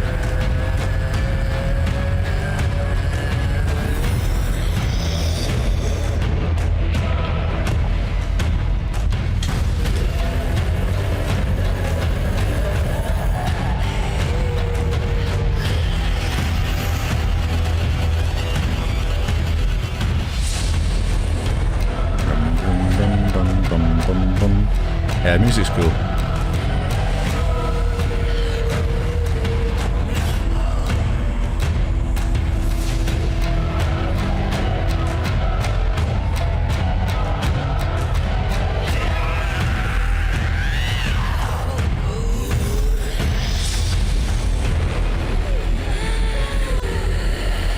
Yo, Dilla. Cheeseburger. I would love a cheeseburger right now. Welcome back, Warriors. Thanks so much, man. At the trivia segment, we're also going to be looking at some most viral moments, some of our favorite moments. I'm super excited for that. We have the privilege to share the couch with the real Larry. Hey, everyone. Thanks for having me on the show, man. What a privilege. Oh, sorry, my hat fell off. You know, messed that up. I think we're just gonna have to live with that. But. Who is Hey, that? it's great to be finally in the big smoke with you guys, and not just in the execution arena. Thanks for having me on. Yeah, I mean, you're taking a break from being executed. Yeah, I was just at the bar, but yep. You're here I'm now. Get execute. I got a 4 o'clock execution, and then I got a late night one too. I'm doing down by the river. They keep you busy. Yeah. Down by the rivers. Yeah, sometimes I do a night shift where I get killed a bunch by the river. It helps pay extra bills, you know? Yeah, I know. Tough times. Tough times. It's a tough economy right now. I get it. But hey, it's great to be here with all the fans and seeing Max's segment. What a great guy, Max. Yeah, I wish Max he is would awesome. come and execute me inside in the game one day. One day. One can dream, eh? Well, before we jump into everything, I do want to look at this cake. Can they? This is true. Can yeah. Can they see the cake? We had the cake earlier. Shout out Vanessa. That's right. This is awesome. Yeah, so the queen Thank of you. all animation herself doesn't just do Yeah, that's animation; the she also real makes Laura, yeah. cakes. So this is a very cool cake. So great job, Vanessa. Thank you. Yep, thank you. So, That's my head. It is your head. Yes. People are gonna eat my head. That's a form of execution. A little. I mean, yeah. That's cannibal. Yeah, you guys are sick. No, it's not that bad. I mean, we have fun here, right? It's just. Does everyone know who I am? Like, I remember you guys. I just like I don't know. I mean, we're all wearing your shirts. I mean, we are the. That's true, You've got the drip on too. We are your. I just want to really indulge in this moment of huge fame. Yeah, I mean, after 200 episodes of Warriors Den, I mean, I think it's almost a crime that you haven't been here sooner. Yeah, so, I agree. So I'm True, yeah. happy you're here. You guys blocked me on Hotmail, so I don't know what that was about. Well, but nobody you blocked uses me. Hotmail. The fans didn't. The fans created me, and the fans are still there for me. God bless. Right. And I think that's actually a perfect way to say, when we are talking about the most viral moments of For Honor, I think number one is our boy Larry. It's Larry. The best. Get out. Thanks so much, man. You guys are the freaking best. Now, again, Larry, like to be honest, I mean, in the barracks, the execution, I've missed it's the the those are warden. days. But you could say almost like you were brought to life by the community because they named you. Yeah, they're my mom and my pop. I owe them everything, and I'm thankful they birthed me from the womb of this beautiful game. For sure. Without them, I'd be nothing. I mean, it's You're here now. I'm here now. I exist. For real. They're God and my parents, all in one. Thank you so much, fans. You see what you've done? No. I have meaning now, because these guys don't bring it to me. No. Come on. Are we allowed to wrestle a bit here? You guys gonna try and execute me, and I'm gonna fight back and then break through the system and create my own game? We'll handle that later. Oh, okay. Off camera. Yeah, we're not gonna let you. No, Anthony won't let you do it. I'm gonna take over this stream. Just you be ready, fans. Why don't we take a look at the second item that we have? The concept of just parry, just dodge. That's I right. feel like this is the origin is like I think our OG creative director gave our community some good advice back in the day on the old Warriors. Sure, and sure. I think he said something just like just dodge, and I think this eventually just became For Honor's get good basically. Now I'm not gonna lie, you might have seen, but I came decked out today. This is every For Honor pin I own because I collect pins, and this one up here is the Just Dodge pin. Nice. We made pins of this, so back in the day. So Got hella pins on. I have a lot of pins. I like pins. I've never dodged anything in my life. This is you yeah. can't. I know. We don't allow it. One day, baby. One day. One day, just gets out the way. There you go. Let me look at the next one. Okay, so this is one of my favorites as far as like viral moments are concerned, because this was like so impactful when I first joined the project back in the day too. But it's the volcano. All right, Mount Ignis itself, because if you're a knight like me, as I think, because I'm a knight, Larry obviously a knight. Yeah, part-time. Part-time knight. I lost my membership card. Oh no! A while back. That's why I'm just executing now. Are you laughing at me, Nolan? No, Nolan, don't freaking laugh at me, all right? I'm laughing with you. Oh, okay. Right, I hope so. Yeah. But yes, Mount Ignis, the volcano, or the volcano, as it was come to be known, like, there were definitely times in the faction war where the knights just abandoned the entire land of Heathmore simply to go dogpile on the Mount Ignis volcano, and I was right there with you all, and it's one of my favorite places. It's a great spot. I bring the kids there often. Yeah. You got kids? So nice. Oh, yeah. My last vacation brought the kids. Samantha loved it. That's where we broke up. That's in the wiki, isn't it? Come on. Yeah. There's new lore It is being now. added here. Yes, I love it. Why don't we look at the next one, which is just everyone spamming Raw. Like, I think this is just a classic. Oh my god. I think just spamming emotes in general is just like a way to like troll / celebrate. Honestly, it's been immortalized in so many different ways. This is very true, because like honestly, with the origin of this, Conquerors, like with his rah rah rah, I mean, it was like his default emote at the we launched the game. I remember when I made a perfect Raw emote. video. And awesome. you just like, does any Conqueror player even switch that When one? was I that? don't. I don't. Has someone done a Rah Rah Rasputin sort of homage video?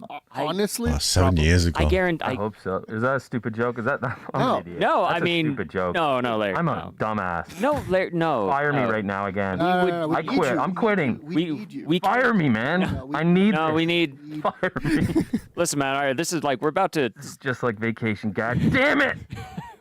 We're not letting you off the hook that easy. No. All right. Fine. Oh man. Why don't we take a look at the last item? Oh yes, ahead and and of tribute. course, because funny sword game that For Honor is, one of the other things we are renowned for is our for fashion. So, oh yeah, yes, look at that. the community loves the fashion of the game, and we have even created like multiple assets over the years just to help celebrate fashion, like a catwalk podium and all these things. And it's great. And again, all of us here are leaning out in our for fashion in RL here, right? Yeah, frick yeah. These are those are the runways of Milan right there. Yeah. I used to be a supermodel actually before the accident. Before. Yeah, that's why I wear the helmet. You look good in the helmet. Thanks, man. Yeah.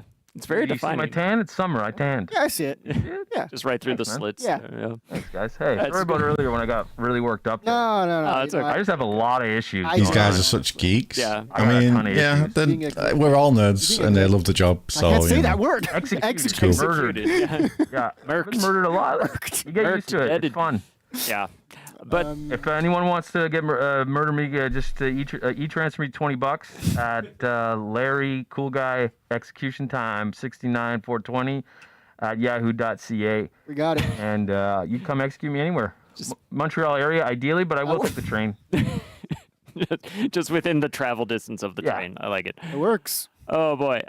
So those were some of our favorite viral moments. What was your favorite? Like, folks out there, post in the chat what your favorite viral moments are. Joshua, I'm good, man. How are we you? love all of them. There's so many to list. We just picked like our top five, these are our but favorites. I'm sure there's there's plenty lots that we more. missed. Oh, many. Such a great community. Yeah. Beautiful Real. community. Yes, exactly. Should we move on to the trivia part? Oh, that's right. Yeah, yes, we got some trivia. yes.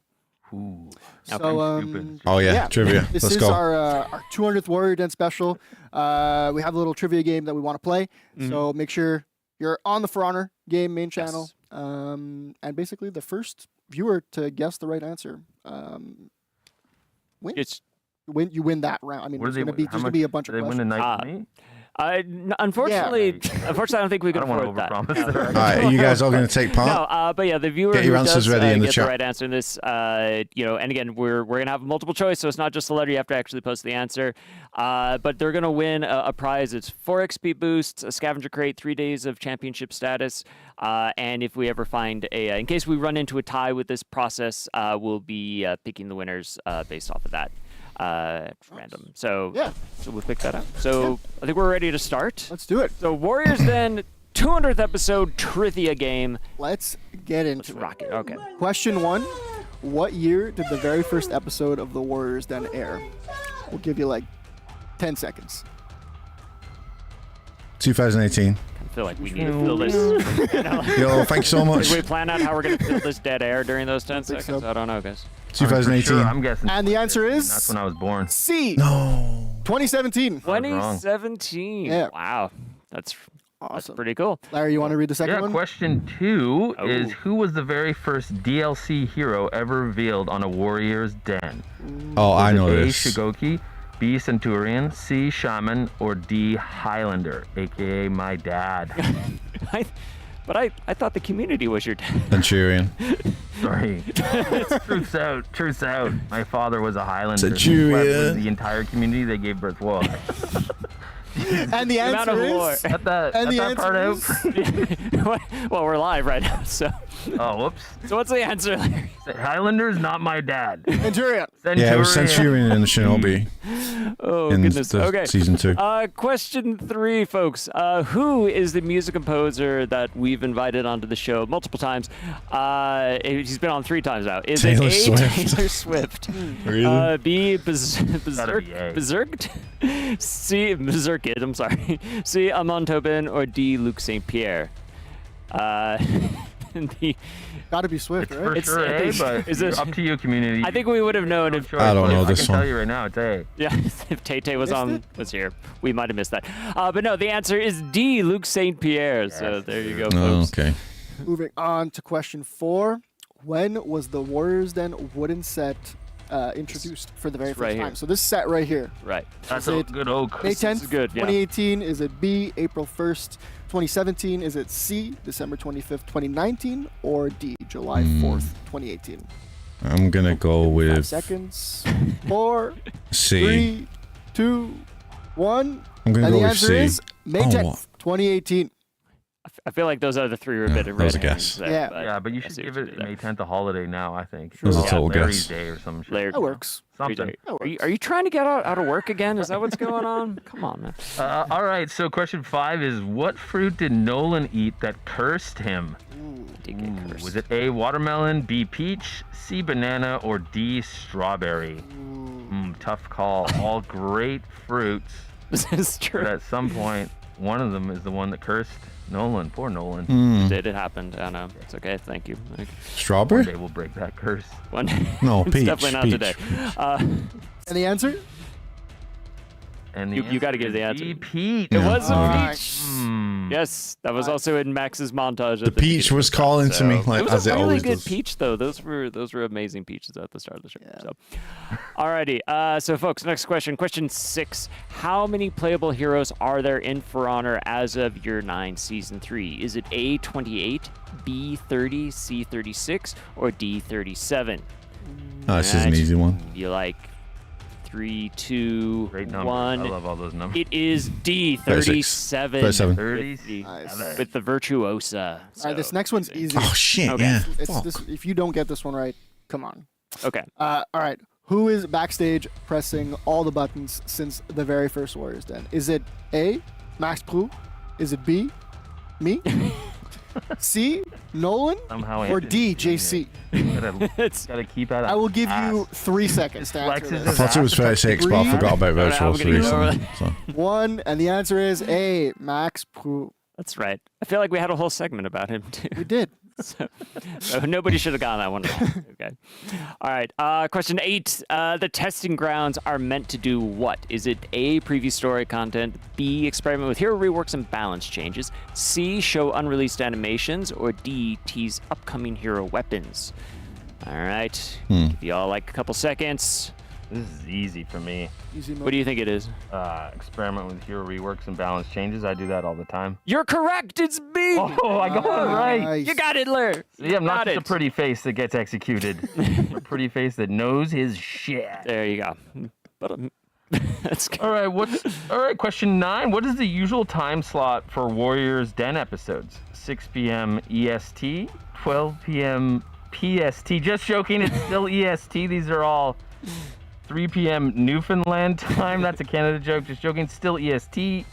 11 a.m. EST. Which one of those great times? All perfect times to go to the bar and hang with your friends and complain about your life. And the answer? The answer is 12 p.m. EST. Nice. You like which was your favorite standard time, daylight savings time? You have to say the entire word too. Standard daylight saving. Who's saving what? I like the questions where they ask about You stuff like like the GMT, first DLC character. Greenwich? Something like that? Butchered that. I knew you could say that. Ones you are a little bit freaking asshole. tougher. Did you know that historical there's no daylight questions. saving times in Arizona? Really? Really, they just live in a void of timelessness. Pretty much. Desert? Yeah, it's just That it's makes the sense. desert. It's Track. too hot there to I've track been that to much Phoenix. time. Yeah, Got it. very hot there. We got the last question. So Okay, there it is. This is it. Question 10. What was the name of the very first Halloween event? Is it A, Return of the Otherworld? Is it B, Fangs of the Otherworld? Is it C, Monsters of the Otherworld? Or I know this D, one. Feast of the Otherworld?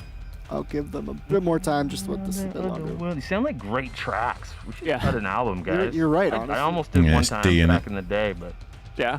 What happened to it? Yeah, I like these questions. Yeah, Yeah, that's D. GMT just can't. Universal. They picked Drake instead of me. Was that? I was set up to be the next Drake, the first Drake. you would have been the first Drake. Yeah. I like it.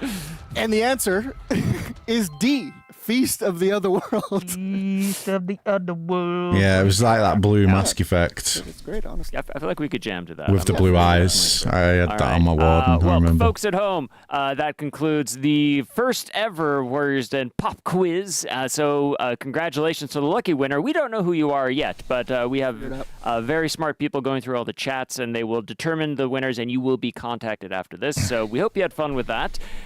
Trying some new stuff there, but I learned a lot. Yeah, me too. Thanks yeah. so much for having me. This was too, great. Nolan. Larry, thank you, If man. If you guys want to execute me later, just My neck's ready for you both. We'll talk about Does it. the hero get revealed today? No, the hero's not until what next could we season. come up with if only Like, Vanessa was here, she year could tell us 9, what to do season with 4. with a hat and a kazoo. That's not going to get revealed I guess for a we'll while. just have to Yeah. let it slide for now. So, Folks, stick around. We've got testing grounds coming up next. Larry, I want to thank you All so right, here we much go. for Juicy stuff, man. This was great. Amazing. For honor forever. Super fun. Testing grounds But yeah, and stick around. We got testing grounds patch up notes. next. Later. Late. Yeah, I made this video 7 years ago. Let me click on this. This was 7 years ago, man. It's terrible.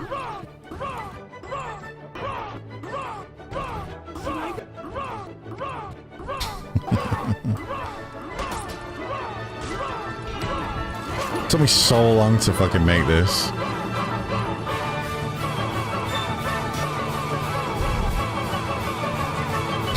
So bad.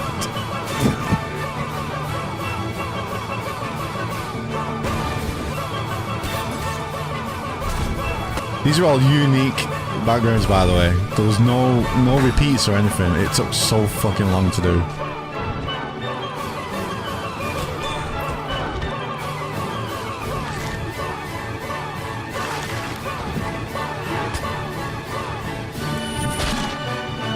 Such a fucking bad video.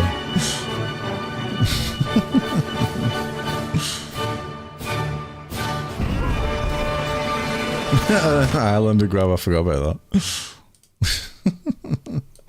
That was so long ago, man. 7 years.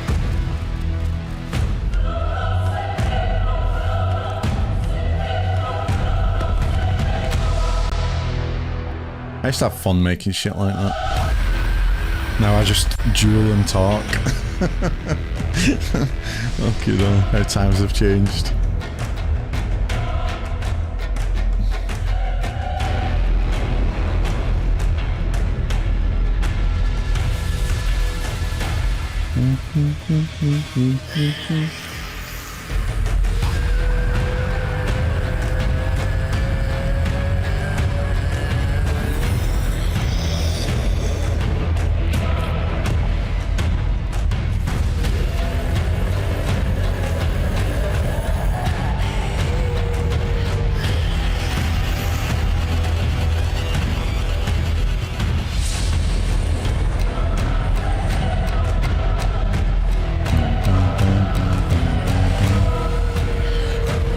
Back when I wasn't an unk.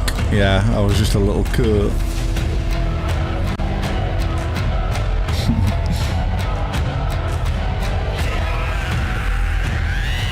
What do you guys, any predictions for the testing rounds? Do you think Nabushi will get some changes because she's getting a hero skin and Hero Fest? Welcome back, Warriors! We are back on the couch today with none other than the man, the myth, the legend.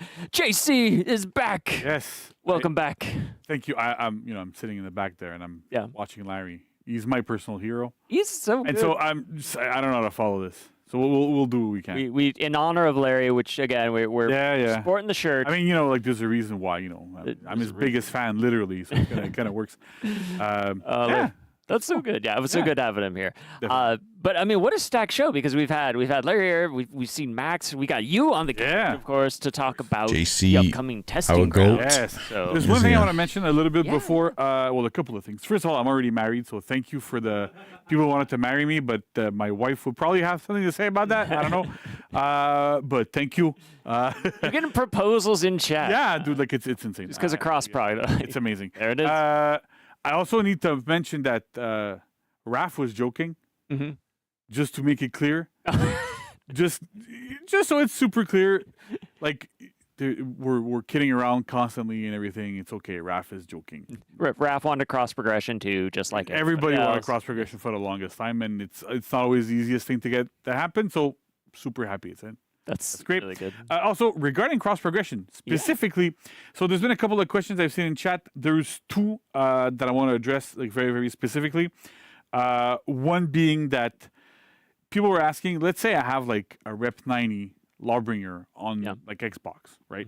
And I have a Rep 20 Lawbringer on PC. When they merge, what's going to happen? Because we add up the reputation levels together up until the hero's cap.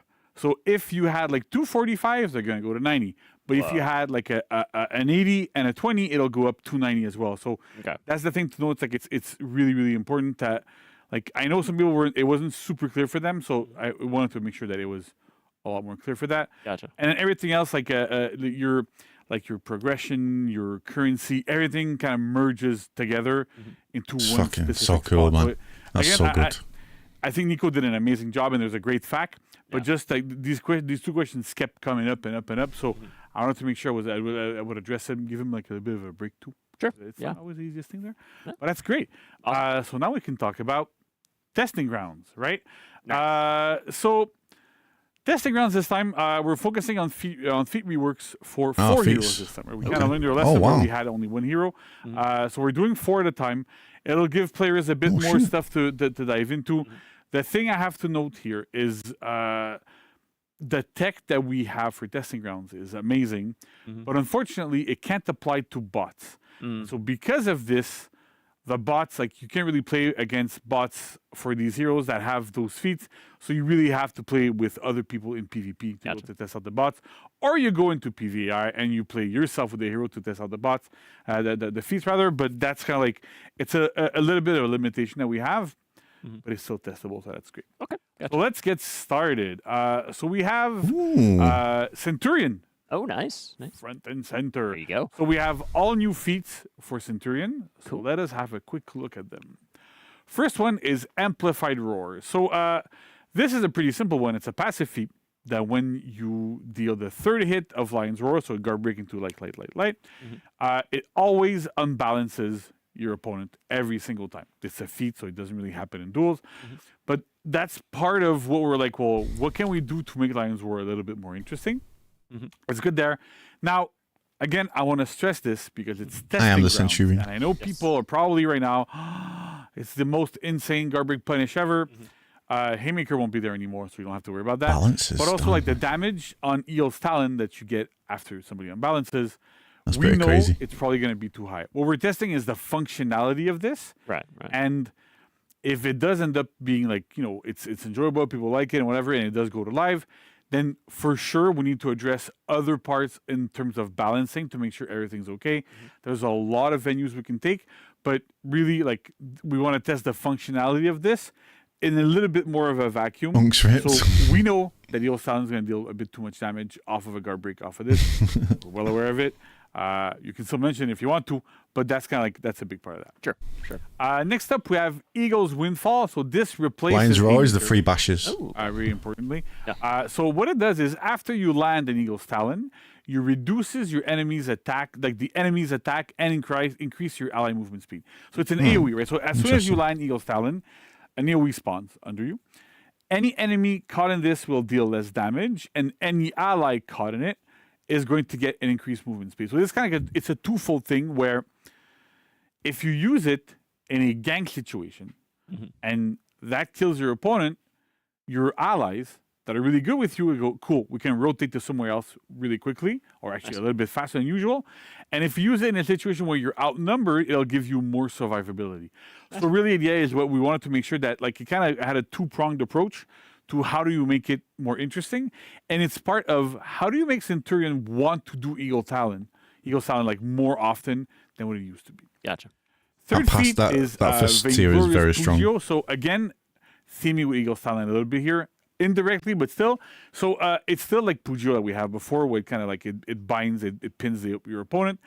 But if you perform a front dodge kick, so front dodge bash with Centurion on an opponent that you have Pugio'd, they will fall to the ground, and then you can get an Eagle's Talon again. So again, Holy merge shit. Okay. mixes in with all of this sort of stuff. The damage might not be, again, like I mentioned for Amplified Roar, the damage is not like super balanced here. The idea is not to balance the damage. I actually like that. See, is the concept interesting? And then we can figure out the rest of the numbers around it afterwards to get something interesting. So again, so these 3 feats really play around Eagle's Talon, which is awesome. Nice. But then for his 4th feat, we're doing something a little bit different, which is Refined Phalanx, right? So normally Phalanx just gives an ally, like it gives all your allies a shield. It's pretty good. But we added something to this Phalanx, which cleanses every single negative status effect to your allies that you've shielded as well. Nice. That means if they're bleeding, if they're on fire, if they have damage debuffs, if they have attack debuffs, if they have corruption on them, whatever negative status effect they're going to have will get cleansed. Damn, that's crazy. So it's one of those things where, you know what, Put a like if stamp you're on fighting you. against a bunch of, there's a ton of warmongers, or there's people that are applying corruption, there's new shit that does it as well, or you're in breach and you're on defenders and your king just got hit by corruption, you can pop this, remove the corruption from the king. So there's a lot of like super That's cool insane. instances where it gives your team more survivability. It's a bit more indirect, but we want you to be able to go, you know what, like I want to wait to use it in the moment that's right. So then if my team is afflicted by a bunch of stuff, I can cleanse it and it works really, really well. That's insane, man. So that's the idea behind Centurion. I hope we're going to get a lot of good feedback. It's super interesting. I like Don't forget, the it's concept testing of, like, grounds, doing more Eagle so don't stuff, freak right? Like, out. it's the base of Centurion. It's what makes Centurion feel good. It's this big thing, right? Yeah. And so having a bit more synergy with this makes a lot of sense. Testing grounds is for experimentation. Don't Nice. forget that. Very cool. Next up, we have Peacekeeper. So you might remember Peacekeeper. We did Peacekeeper yeah. a couple TGs ago. I don't remember exactly how many. Yeah. There we go. Well, we tried a bunch of stuff.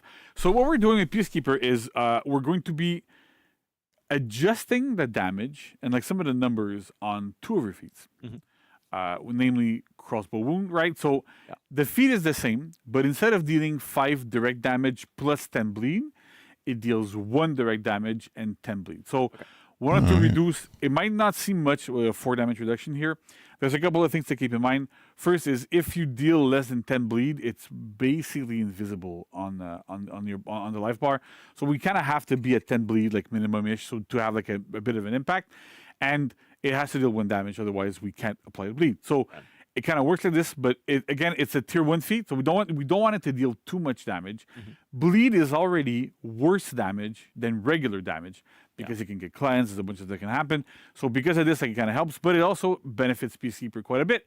As you know, Peacekeeper, whenever an opponent is bleeding, you get all sorts of cool stuff. Your lights get enhanced, your heavies, like your heavy finishers, your second heavy, and your zone attack all become unblockable. So there's a lot of good stuff that Peacekeeper benefits from with bleeding opponents. And so with this, you're able to bleed people, and it's not like a massive amount of damage externally, right? That was one of the major complaints that we've noticed, where 15 was too much on a rather short cooldown. So with this, like, it deals 11 damage total if the entire bleed runs out. So it's not as big of a problem. Gotcha. Tier 2 bleed armor, fully unchanged. That one actually worked quite well. So if you hit a bleeding target, you get a defense buff. Again, kind of feeds into bleeding opponents. So that's good. Nice. Tier 3. So we have removed Deflect Expert. So we've tried Deflect Expert on Peacekeeper. It was interesting. Yeah. People kind of liked it, but then we did it on its own because it was always kind of the plan to try it on Peacekeeper. It kind of worked. And we're like, what are the effects if we apply this to everybody? Right. It was a test that we're doing. It failed. It's okay. So now we're doing something different for this feat, right? Okay. So Sanguine Serrations is all your attacks apply bleed. So kind of like what you have with Sharpened Blades. But if you hit a bleeding target, you will reduce this feat's cooldown. So the idea is you pop Sanguine Serrations, you get like Sharpened Blades. Yeah. You start to, you go. You know what I mean? As Peacekeeper does. As Peacekeeper does, and I know like people cap this. I'm gonna get into like more. Get another GIF. I'm only doing this on purpose so I get gifts. I know. There's a plan. That's my whole plan. Plans. Basically, Peacekeeper is gonna end up bleeding people, and then once that Wait, feat my is on shoulders aren't cooldown, aligned. every One time sec. you hit someone that's bleeding, it'll reduce the cooldown. So it's super interesting here because like you can really see that I can apply my feat 1, opponent's bleeding. Once I have my feat 3, or if I have something up, like if it's on cooldown, any hit that I hit when somebody is bleeding is going to refresh, like it's going to reduce the cooldown a little bit. So you can pop your feat 3 more often and more often. I like and that. more It's often. pretty. And you can pretty cool, potentially actually. have like almost not up all the time there, but it can reduce it quite enough that you end up having a lot of benefit and be able to reapply bleed constantly. So it's a bleeding machine, and that's how it works. So that's great. Nice. And then finally, Induced Fear. We wanted to keep Induced Fear. We find that it's a super interesting way of doing a permanent kind of defense debuff. Peacekeeper's damage is low generally on purpose because of all the bleeds, because of all that stuff. And it's a bit trickier to balance. But also, like, in group fights, she's good, but her only real tool is peeling. She has amazing peel, mind you. That's not even a question. But because she's kind of relegated to that aspect specifically, being able to reduce defense on your opponents is really good because it helps your entire team. Right. That being said, the 20% we had before was too high. We lowered it to 15. 15 is still sizable, but it's not as strong as 20%. These seem we'll all see right. how that These ends up feats. being. It might need to get lower. It might need to get cranked up back a little bit higher. It might still be people don't like it, and that's fine. Yeah. We'll readjust, and we'll see how that goes accordingly. Sure. Nice. Then we go towards seems pretty good. another hero that everybody loves. Shinobi. Actually, I love Shinobi. You love Shinobi. I love Shinobi. I kind of did the rework a long time ago. Shinobi. I was in charge of it, and so people now like I'm ruining all my good reputation now. So but essentially, Shinobi is having has a feat that's still banned today, which is shooting stars. Right. That needed to change. So we did a bunch of changes to Shinobi to kind of readjust, but basically all of his feats are not necessarily new.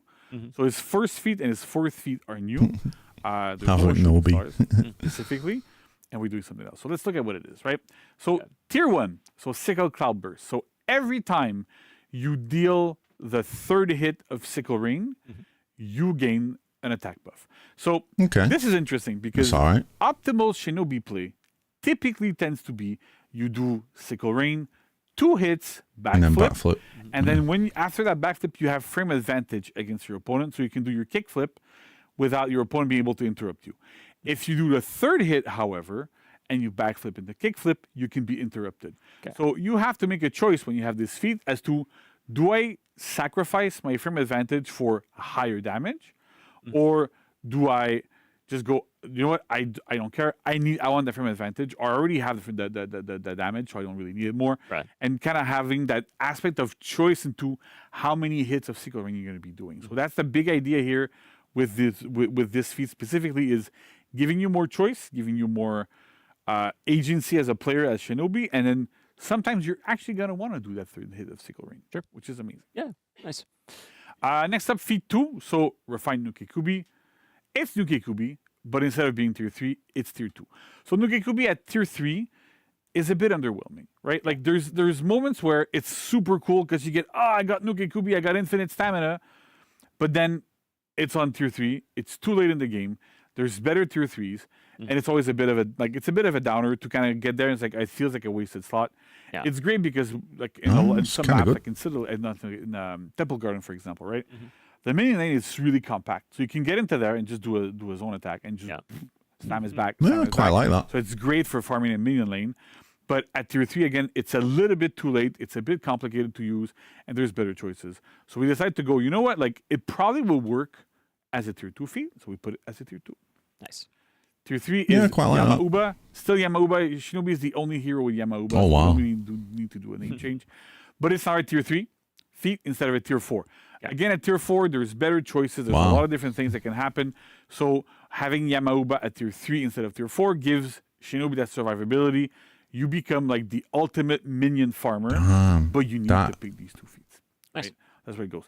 Another thing along to with the note, I second want one, to reiterate, because I want it to be extremely clear. Refined Nukekubi replaces shooting stars. Right. There is no more shooting stars as a choice in tier 2. I mean, I want this to be like extremely clear because it's not super. I want to make sure everybody knows, like, you know, we're taking care of shooting stars there. Yeah. But talking of shooting stars, tier 4 feat, Cruel Helix. So this is kind of like, we wanted to keep the fantasy of a ninja throwing, shooting stars.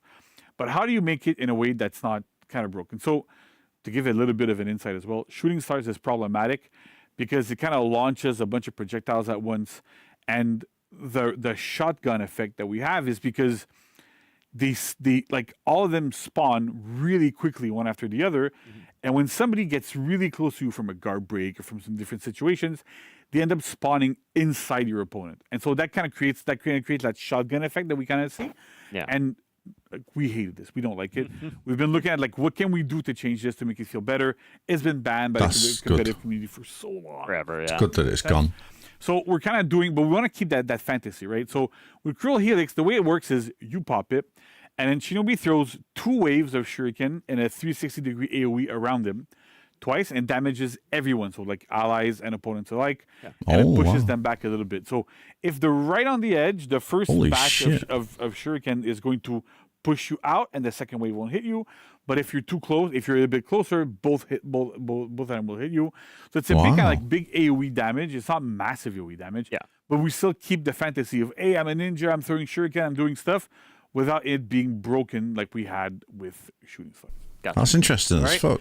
Next That's cool. up, as our fourth hero, we have Berserker. Oh, so big boy. Again, there's no real new feats for Berserker, but we've adjusted a bunch of numbers on his feats because Look at my chest a lot of pack. what we got I like that. as feedback was concept is super Chest day paying interesting, off, man. but it's massively overtuned, right? So what we've been doing is we're looking at this. So first of all, Swift Axe Throw is the same, but the cooldown went from 60 seconds to 90 seconds. Yeah. You still keep the when you get hit, you reduce the cooldown, all that sort of stuff. But at the same time, like having it be on 90 seconds instead of 60 means you're not chucking axes every 2 seconds. Right. So that's one big aspect here that makes a big difference. Blooming Rage is the Okay, that's exact alright. same. So whenever you get hit, your damage and your movement speed increase for a short duration. Again, feels really great for a Berserker, right? You get hit, you get angry, you go, Berserker, whatever, and you run to the fray. That's kind of how it works. So That's a proper Vegeta. next up, we have Unwavering Fury. feat, So right? again, infinite stamina and enhanced light attacks for a short duration. It used to be 30 seconds, is now down to 20 seconds. So it's That's not that alright. the uptime has reduced quite a bit. Yeah. Again, if this is still problematic, we can adjust it. We can make the initial cooldown longer. We can make the duration even shorter. There's a lot of things that we can do to kind of adjust this. But again, this feels as a feat for Berserker where you pop this and you go, you know what? I'm an unstoppable death machine. I'm going to, swing. Again, yeah, Okay? just what Berserker But you does, go and you yeah. swing and you try to kill your opponents. Works quite well. That kind of works. Awesome. And then finally, Valhalla's Blessing, where you gain super armor and you cannot be killed in combat for a short duration. Again, the feat is the same. man. However, Yeah. we've reduced the duration from 20 seconds to 10 seconds. Gotcha. Yeah. And we've also increased the cooldown from 120 seconds to 180 seconds. Okay. So essentially, uptime is down, like That's the not duration is bad. reduced That's by half, better. and the cooldown is, there's an extra minute, right? So it was 2 minutes, now it's 3 minutes. So we love the concept of this feat. Yeah, It's yeah, for super sure. interesting, right? Again, you feel like a Berserker, you go into it, your life can't go below 1. I know a lot of players have suggested crazy things, like not crazy, but like really creative like suggestions like, oh, how about you out of stamina when it pops out so that you're more of a disadvantage. And so we wanted to try, like, you know what, like there's already quite a bit disadvantage here. The counterplay is a bit to run away. Yeah. And just go, don't engage with him. Yeah. And just let that 10 seconds go. At 20 seconds, it was a bit long. Right, and right. admittedly, Yeah, it was long. in areas like Breach, for example, where like, hey, at 20 seconds, you just wail on the king and you kind of almost one-shot them. So at 10 seconds, it has a lot less of an impact here. Cooldown is longer, so you can't pop it as often. So we'll keep an eye on this to see, is the duration, again, too long? Do we need to do anything else? Do we need to increase the cooldown? What do we need to do to make this feel a little bit better so that it doesn't go like, you know what, this is crazy overpowered and it doesn't feel fun. Gotcha. So Yeah, that's 10 what we seconds is did better. for That's what Berserker. for. And that is it, good try. except for one other little Good to thing try it. that we managed to throw in last second. It's something that we've been wait getting a a lot of second. communication from pro players. The last time they came around earlier this year, we had big discussions with them. This was something that they pitched to us that made quite a bit of sense. It's with the Wait a anti-game second. changes, right? So right now, like on live right now, what happens with the anti-gang changes in the game in general is that whenever you would receive revenge, you gain the amount of revenge you would get pre damage modifiers. Right. So that means if I were to hit you when a attack that deals 20, I would feel you 20 revenge. Right. However, if I had a 20% damage increase, I would deal 24 to you, but feed only 20 revenge. Yeah. The opposite is also true. If you have a 20% damage reduction on yourself and I hit you with a damage that deals 20, I feed 20 damage to you, I feel 20 revenge to you, but you end up taking only 14 damage, right? So it's kind of a two-pronged thing where revenge kind of like is really, really, really good when you have damage reduction because you gain more revenge, and it's bad when you have when these types of situations don't really happen. So with this, what we're doing now is that revenge is now generated based on the amount of damage you deal post damage reduction and damage modifiers. So in the previous example, if you have damage reduction, and like for 20%, I hit you for 20, I feed you 14, not 20.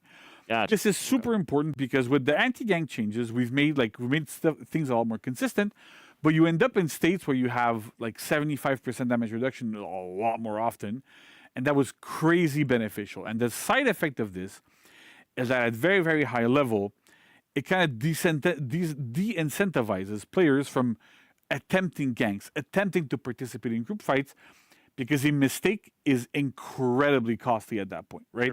Sure. If you feed 24 revenge on someone, but you dealt like 6 damage to them, it doesn't feel good. They pop revenge, so then they kind of makes them kind of disengage a little bit. So with this change, it kind of reverse. It puts a spin on it, so it goes, you know what? We'll just feed you the damage that you dealt, and then we can adjust further. So this is a test that we're doing. It's aimed specifically at top players because they're the ones that are impacted the most by this. But I want to see like as much feedback as we can on this aspect specifically, because that's part of what we're doing with the anti-gank changes and trying to figure out what's the best spot for these changes to be, so that players feel good. You don't feel like, oh, I'm dead because I got ganked or whatever, but you can still actually gank and still afford to make some mistakes once in a while. Okay. Sure. Right? That's a pretty good testing grounds. Nice. All right. And so the other thing I want to talk about a little bit, because it's feedback that I've seen quite often from players, from pros, from like a lot of different sources, is that, you know what, like it takes way too long for TG changes to go live. Sure. And so we've spoken about this before, but I want to go back into it a little bit again to make it like crystal clear as to why does it sometimes take a long time. Sometimes it's pretty short. And what kind of differences are there, right? And so generally, as an idea, you know this quite well. Whenever we do a testing ground, we also have surveys that come out afterwards. We base ourselves, we have to make a decision as to, you know what, like we're looking at how it's evolving over the data.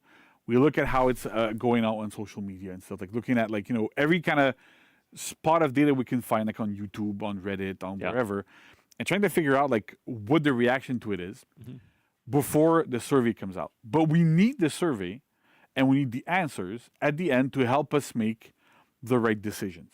We want players to be part of this back and forth that we're doing with testing grounds. And so because of this, we send out the survey at the end. Takes a little bit, like we want to make it leave it open for as long as possible. When it's done, it goes to our wonderful like Pixel team that kind of takes care of like crunching the data, making sure everything kind of goes with our community managers as well. And then we get the answers, and then we figure out what we're going to be doing. That takes time. On top of this, what also takes time is, well, we have to have someone on the design team usually reintegrate the data. The way it kind of works is we have our main data for a hero, and then whenever we do a testing grounds, we have this amazing tech where we can kind of like just redirect where the data points to like the testing ground version. But once that's done, we can't just go flick a switch and then it's there, right? We have to reintegrate it into the main data. But that's not all. Once it's reintegrated, it needs a full round of QA to make sure it's not buggy, that we didn't reintroduce extra bugs, because there's a manual process to it. And then we have to make sure we redo bots as well. Like not 100%, but enough, like depending on how many changes happened, we have to go and re-edit those bots to make sure that they're up to par and they're going to know the new move sets and how they kind of work. So it's a lot of work. It's very, very, very involved being able to do this.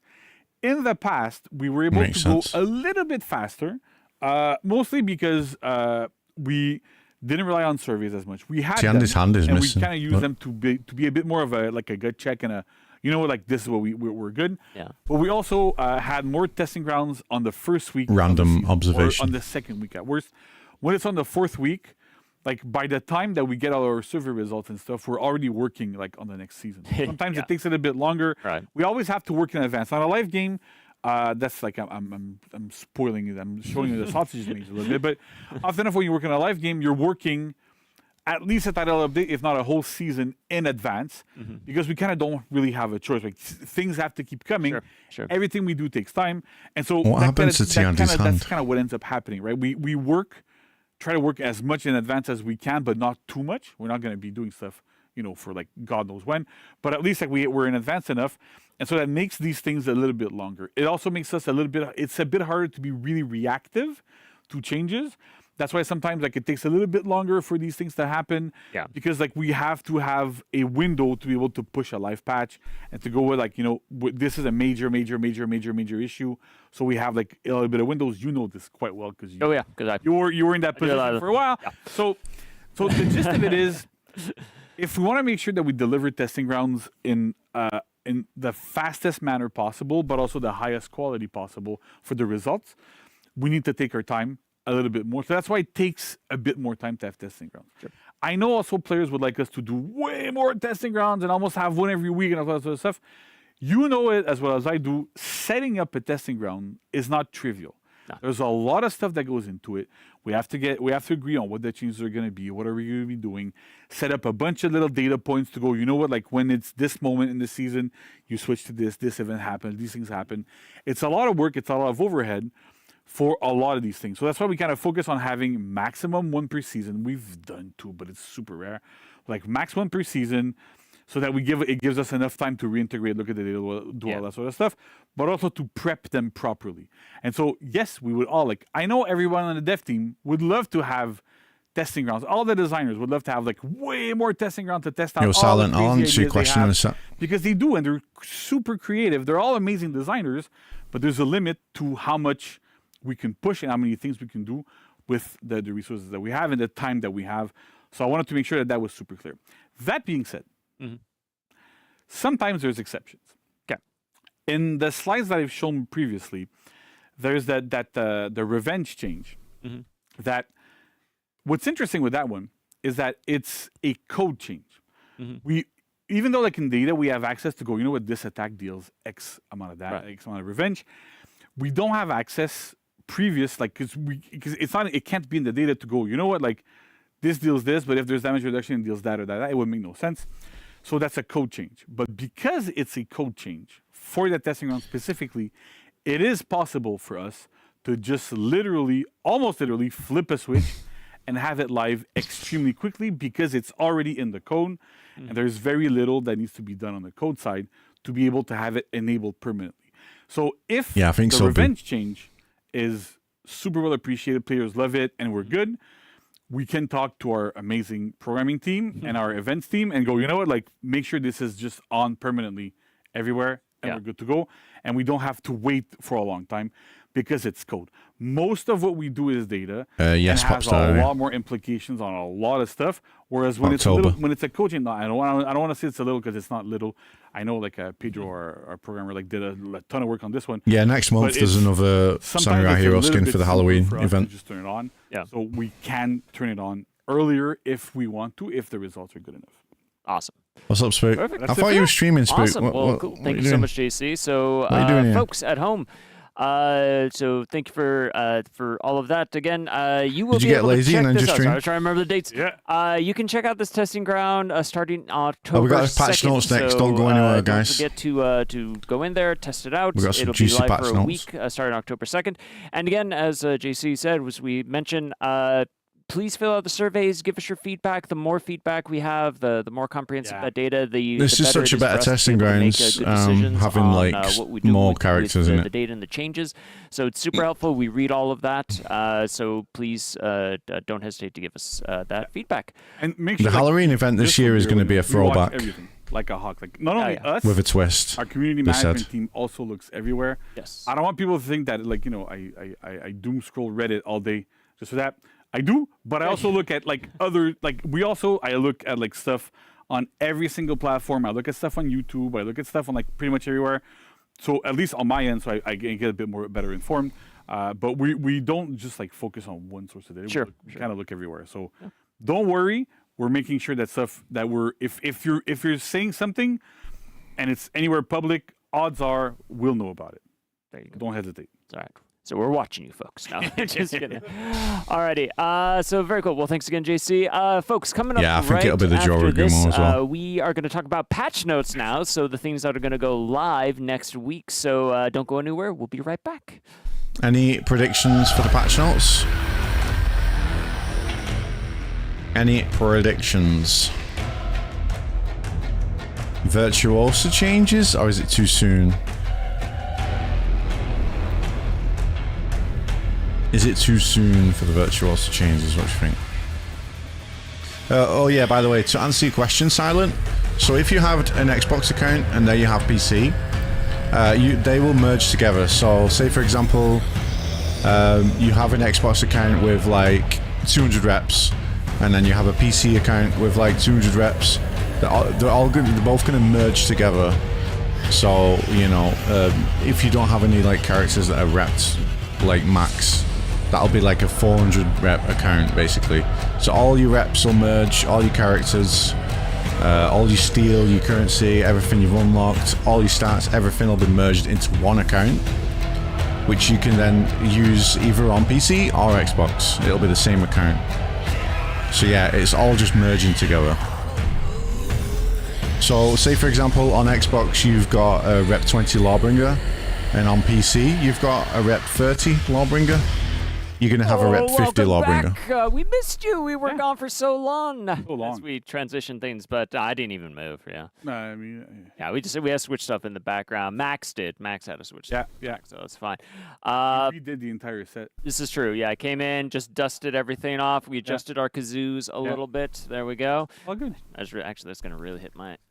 That's better. Okay, all right, there you go. I don't know why I did that. Anyway, folks, welcome back. We're here to talk about patch notes. And JC, thank you for staying here to talk about patch notes. Let's talk about patch notes. There's things to talk about in patch notes. There are notes for the patch. There's notes just from the patches. So first things first, because it won't be in a slide. Well, first thing first, there's a couple of things.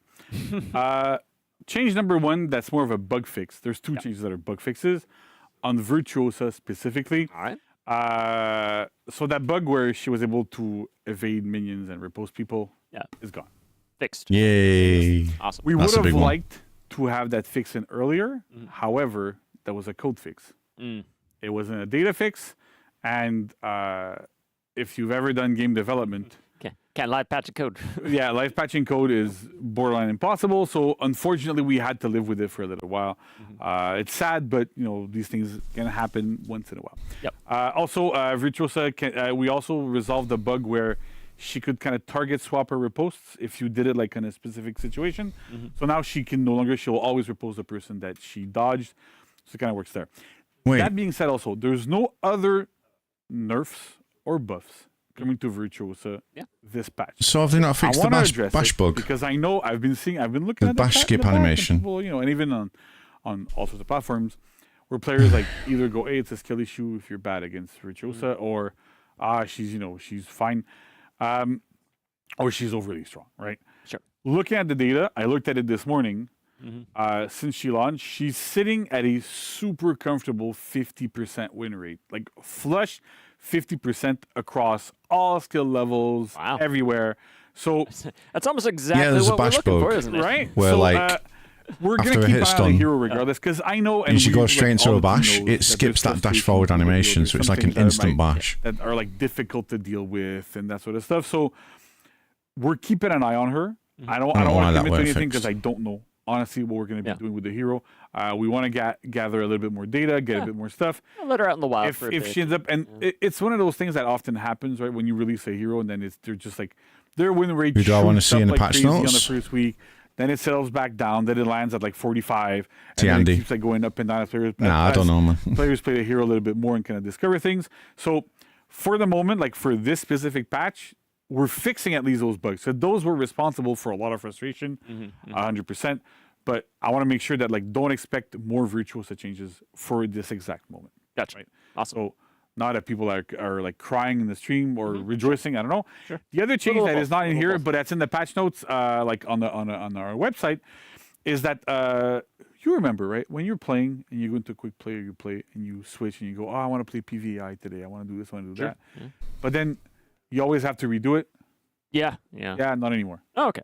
So that's great. So those settings are kept between like sessions and stuff now, so that if you set it once and you want to go back into quick play, it should be keeping the same settings you had before, so you don't have and refuddle with these things again. So it kind of defeated the purpose of quick play. So now it works properly as intended. So I'm super happy about that. Awesome, good change. All right, so then let's go into hero specific stuff. Aramusha. So Aramusha is overperforming a little bit because essentially his heavies deal a bit more damage. Oh, Aramusha heavy we've done. damage now. So his chain heavy Interesting. attack deals 26 damage in all three stances, down from 30 on the side, 30 on top, and 30 and 27 on sides and top. Let's just read it like that. Because my brain is fried today. So. All that cool stuff. 200 warriors then. There's 200 warriors then, cross progression, all sorts of crazy things happening. So it's great. But the damage was too much, though. You've got to admit. It's okay. You've got to admit that's So basically, Aramusha's chain heavies will deal 26. With the extra 4 movement that we gave him, better trajectories overall and everything, they were a little bit too strong. Same for the heavy finishers. They used to deal 31. They now deal 29. It might not seem like much for a 2 damage difference, but again, it makes a big difference in functionality for the hero, right? You're not overdosing on the damage. It kind of works well there.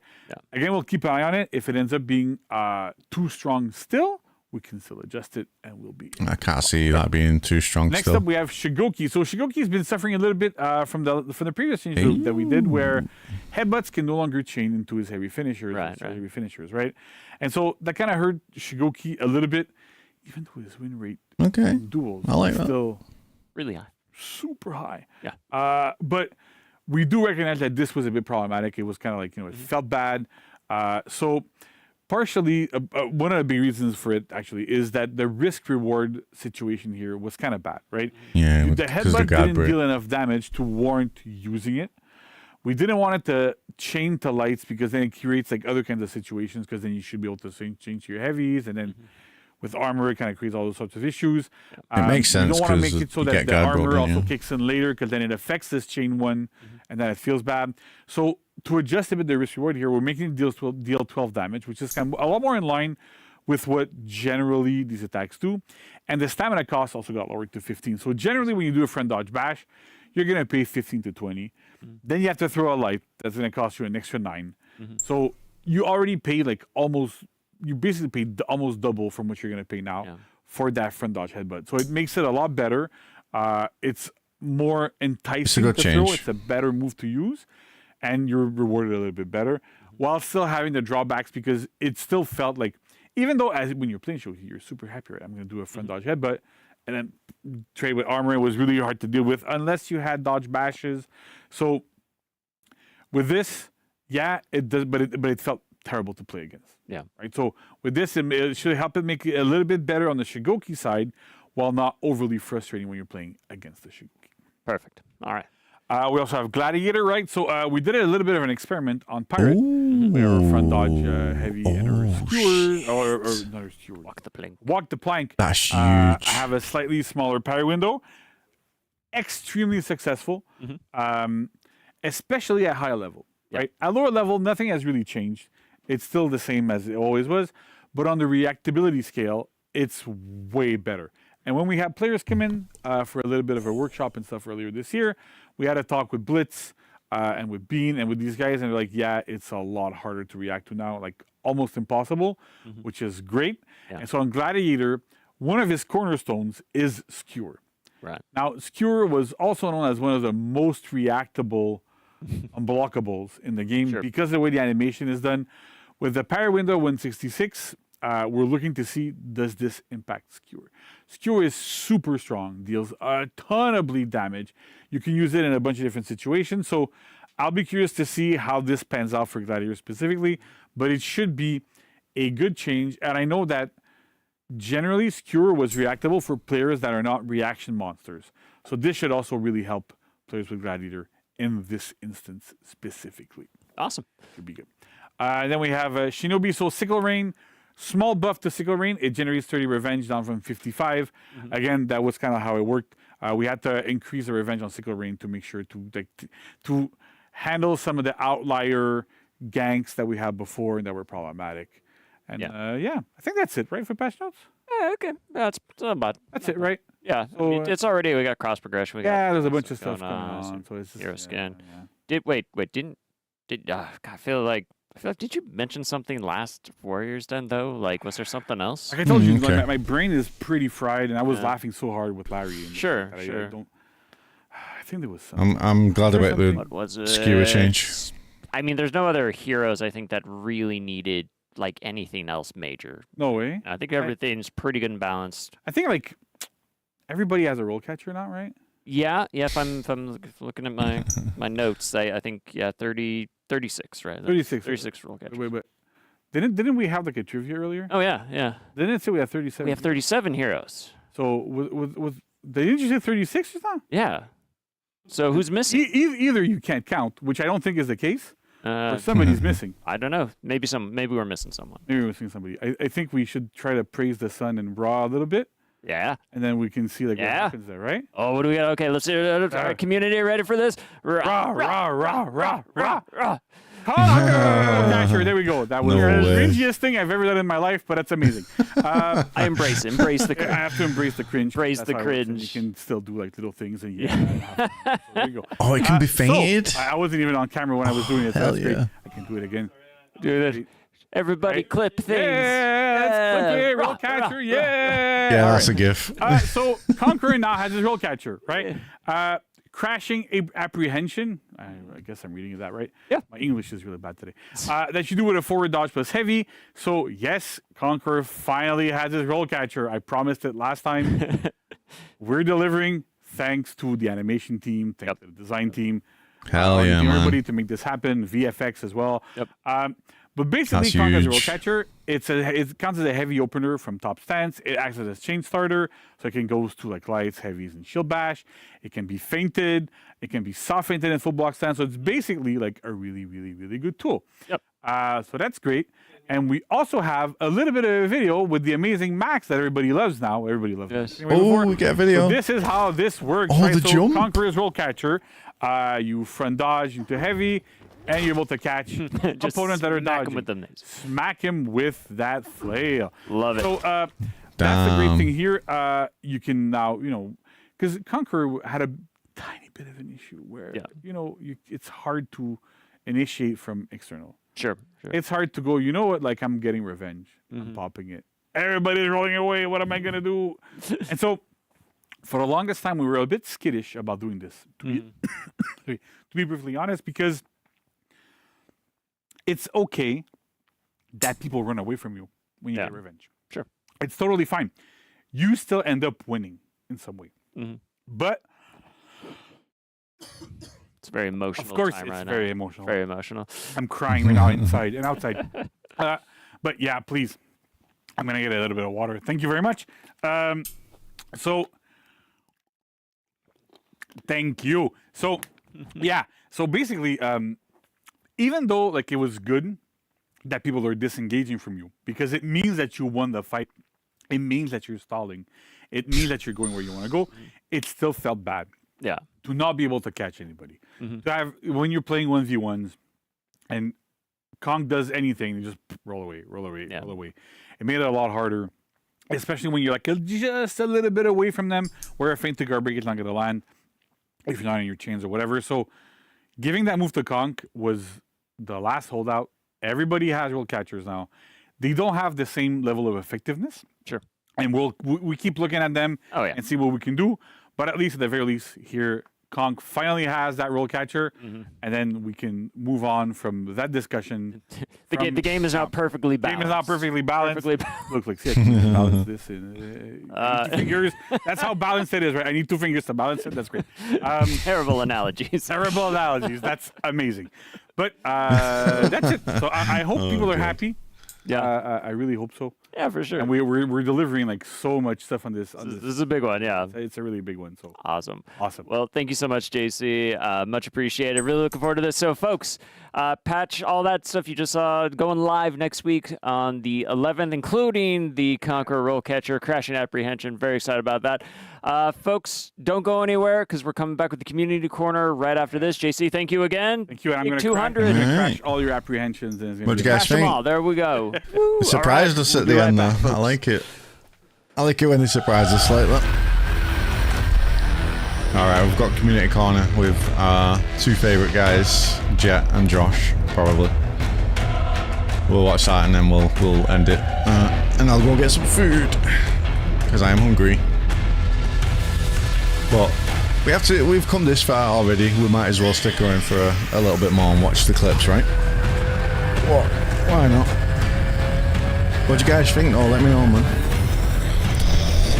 No Virtuoso nerf? No. Not yet. Didn't they say that she had a 50% win-loss ratio? That's pretty crazy. Fight Club soon? Yeah, why not? I don't see why not. I don't see why not. Any conk mains in the chat that are happy about that?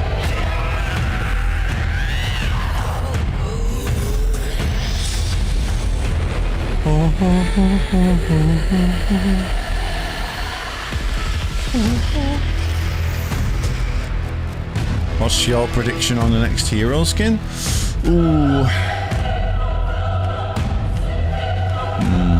I hope Shigoki.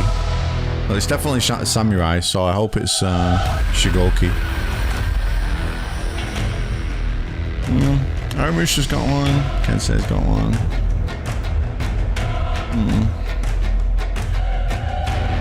It could be his Okiri.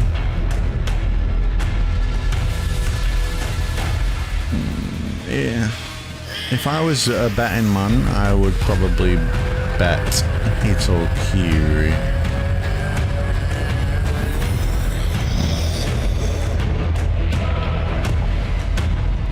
Yeah, I would probably bet Hito. Welcome back, Warriors. We are here at the Community Corner segment. Amazing. But I want... This was a I big want one. Shigoki, This was great. though. Yeah. We had so much awesome stuff. A lot of awesome stuff. It was great. Larry's Hey, where's Jet and Josh? I love these guys, but where's Jet and Josh? I love chatting with Larry. Like, it's always fun. It's great talking to JC about all Yeah. the balancing, the patch notes, all that stuff. It's incredible. Yeah. Like, yeah, I mean, cross progression. Like, what are you gonna do with all that? Sick. My gosh.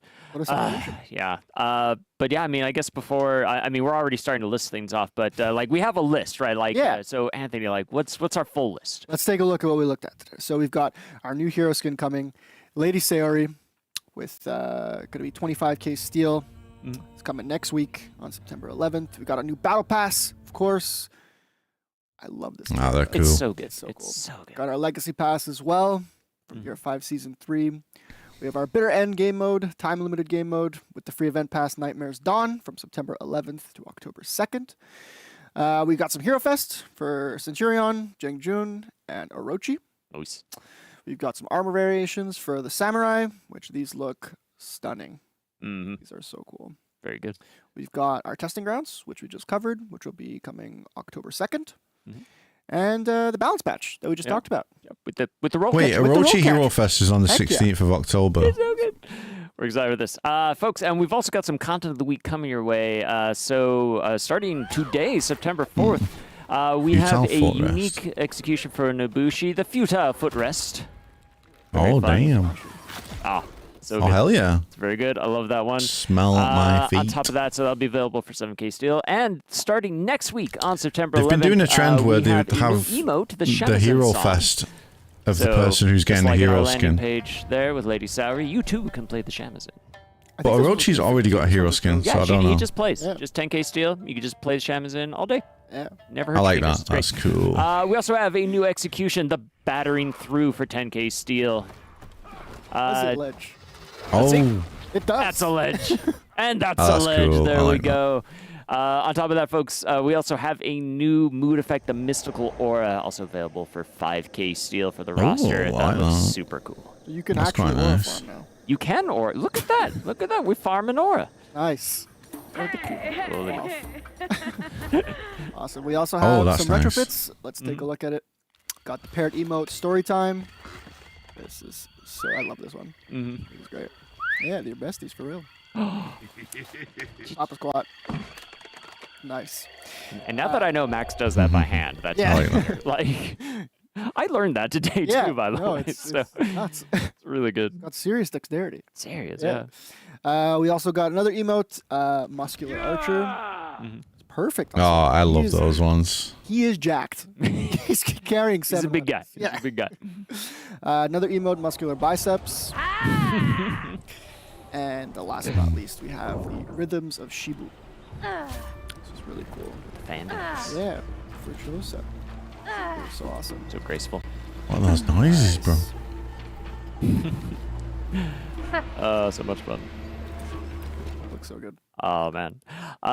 Folks, and on top of that, too, we also have a new weekly arcade quest coming up, The Ludi of Daubeny, which is available starting next week on September 11th. I was going to say, no, it's next week. So starting on September 11th, Ludi of Daubeny, you can play that for a week. Lots of fun. Arcade. Go play it out. And on top of that, starting next week, too, the Nightmares Dawn event. So week 1, be the faction with the most bitter end matches won. So that'll run from September 12th through the 15th. So that'll be a fun weekend to go play Bitter's Dawn. Nice. Bitter's End. Interesting. Yeah, okay, it's been a long show. I'm sorry. No. Folks, that's not all. We also have a community corner with Jet and Josh. So let's throw it to them. Let's go. Warriors, welcome back once again to the Community Corner. I am always Josh. And I'm always Jet. How you doing, always Josh? I'm doing well, always Jet. Thank you for asking. We are super excited to be bringing you some more amazing UGC and awesome clips and artwork from all of you amazing people that are watching at home. Hello, hi. Now, let's go ahead and get into the first clip of the day from Rearguard 69. This looks like it's going to be a really intense battle. Oh my goodness. Oh, no, not at all, actually. What an easy bash. He's just going to get impaled. The fact that, like, that warden felt like he was about to do work is really funny. No roll catcher needed. Nope. Oh, and this art is beautiful. It's so cute. I love the way that it's pretty cool. Springfire captures the essence of Virtuosa's emotions. Yeah, she's like all adorable. You can see her doing like one of these little things the new kids are doing. And we go from cuteness to edge walking. Oh, this is boy. an amazing just feat of drip that you see from this warden here. And like this video not only shows the edge, but it also just shows off how beautiful the game is. It does. These shots are so cinematic. I love it. Yeah, I want to watch this for an hour straight. Yeah. And then we've got Pepsi Man. Back to For Honor, we know. He's bringing shoulder. Yeah, he's bringing shoulder bash. Yeah. The other wardens don't know how to act. And then now you've got, lastly, from Ben Chip, the double ballistic kill. That's something you can't bulwark counter. No. Yeah, I would be incredibly upset if I were that second person, because clearly whoever's ever on the ballista was either just shooting into the dark and just being like, I hope I kill someone, or they were only aiming for that one person that was there. Surely, yeah. Like, just end up just getting absolutely worked.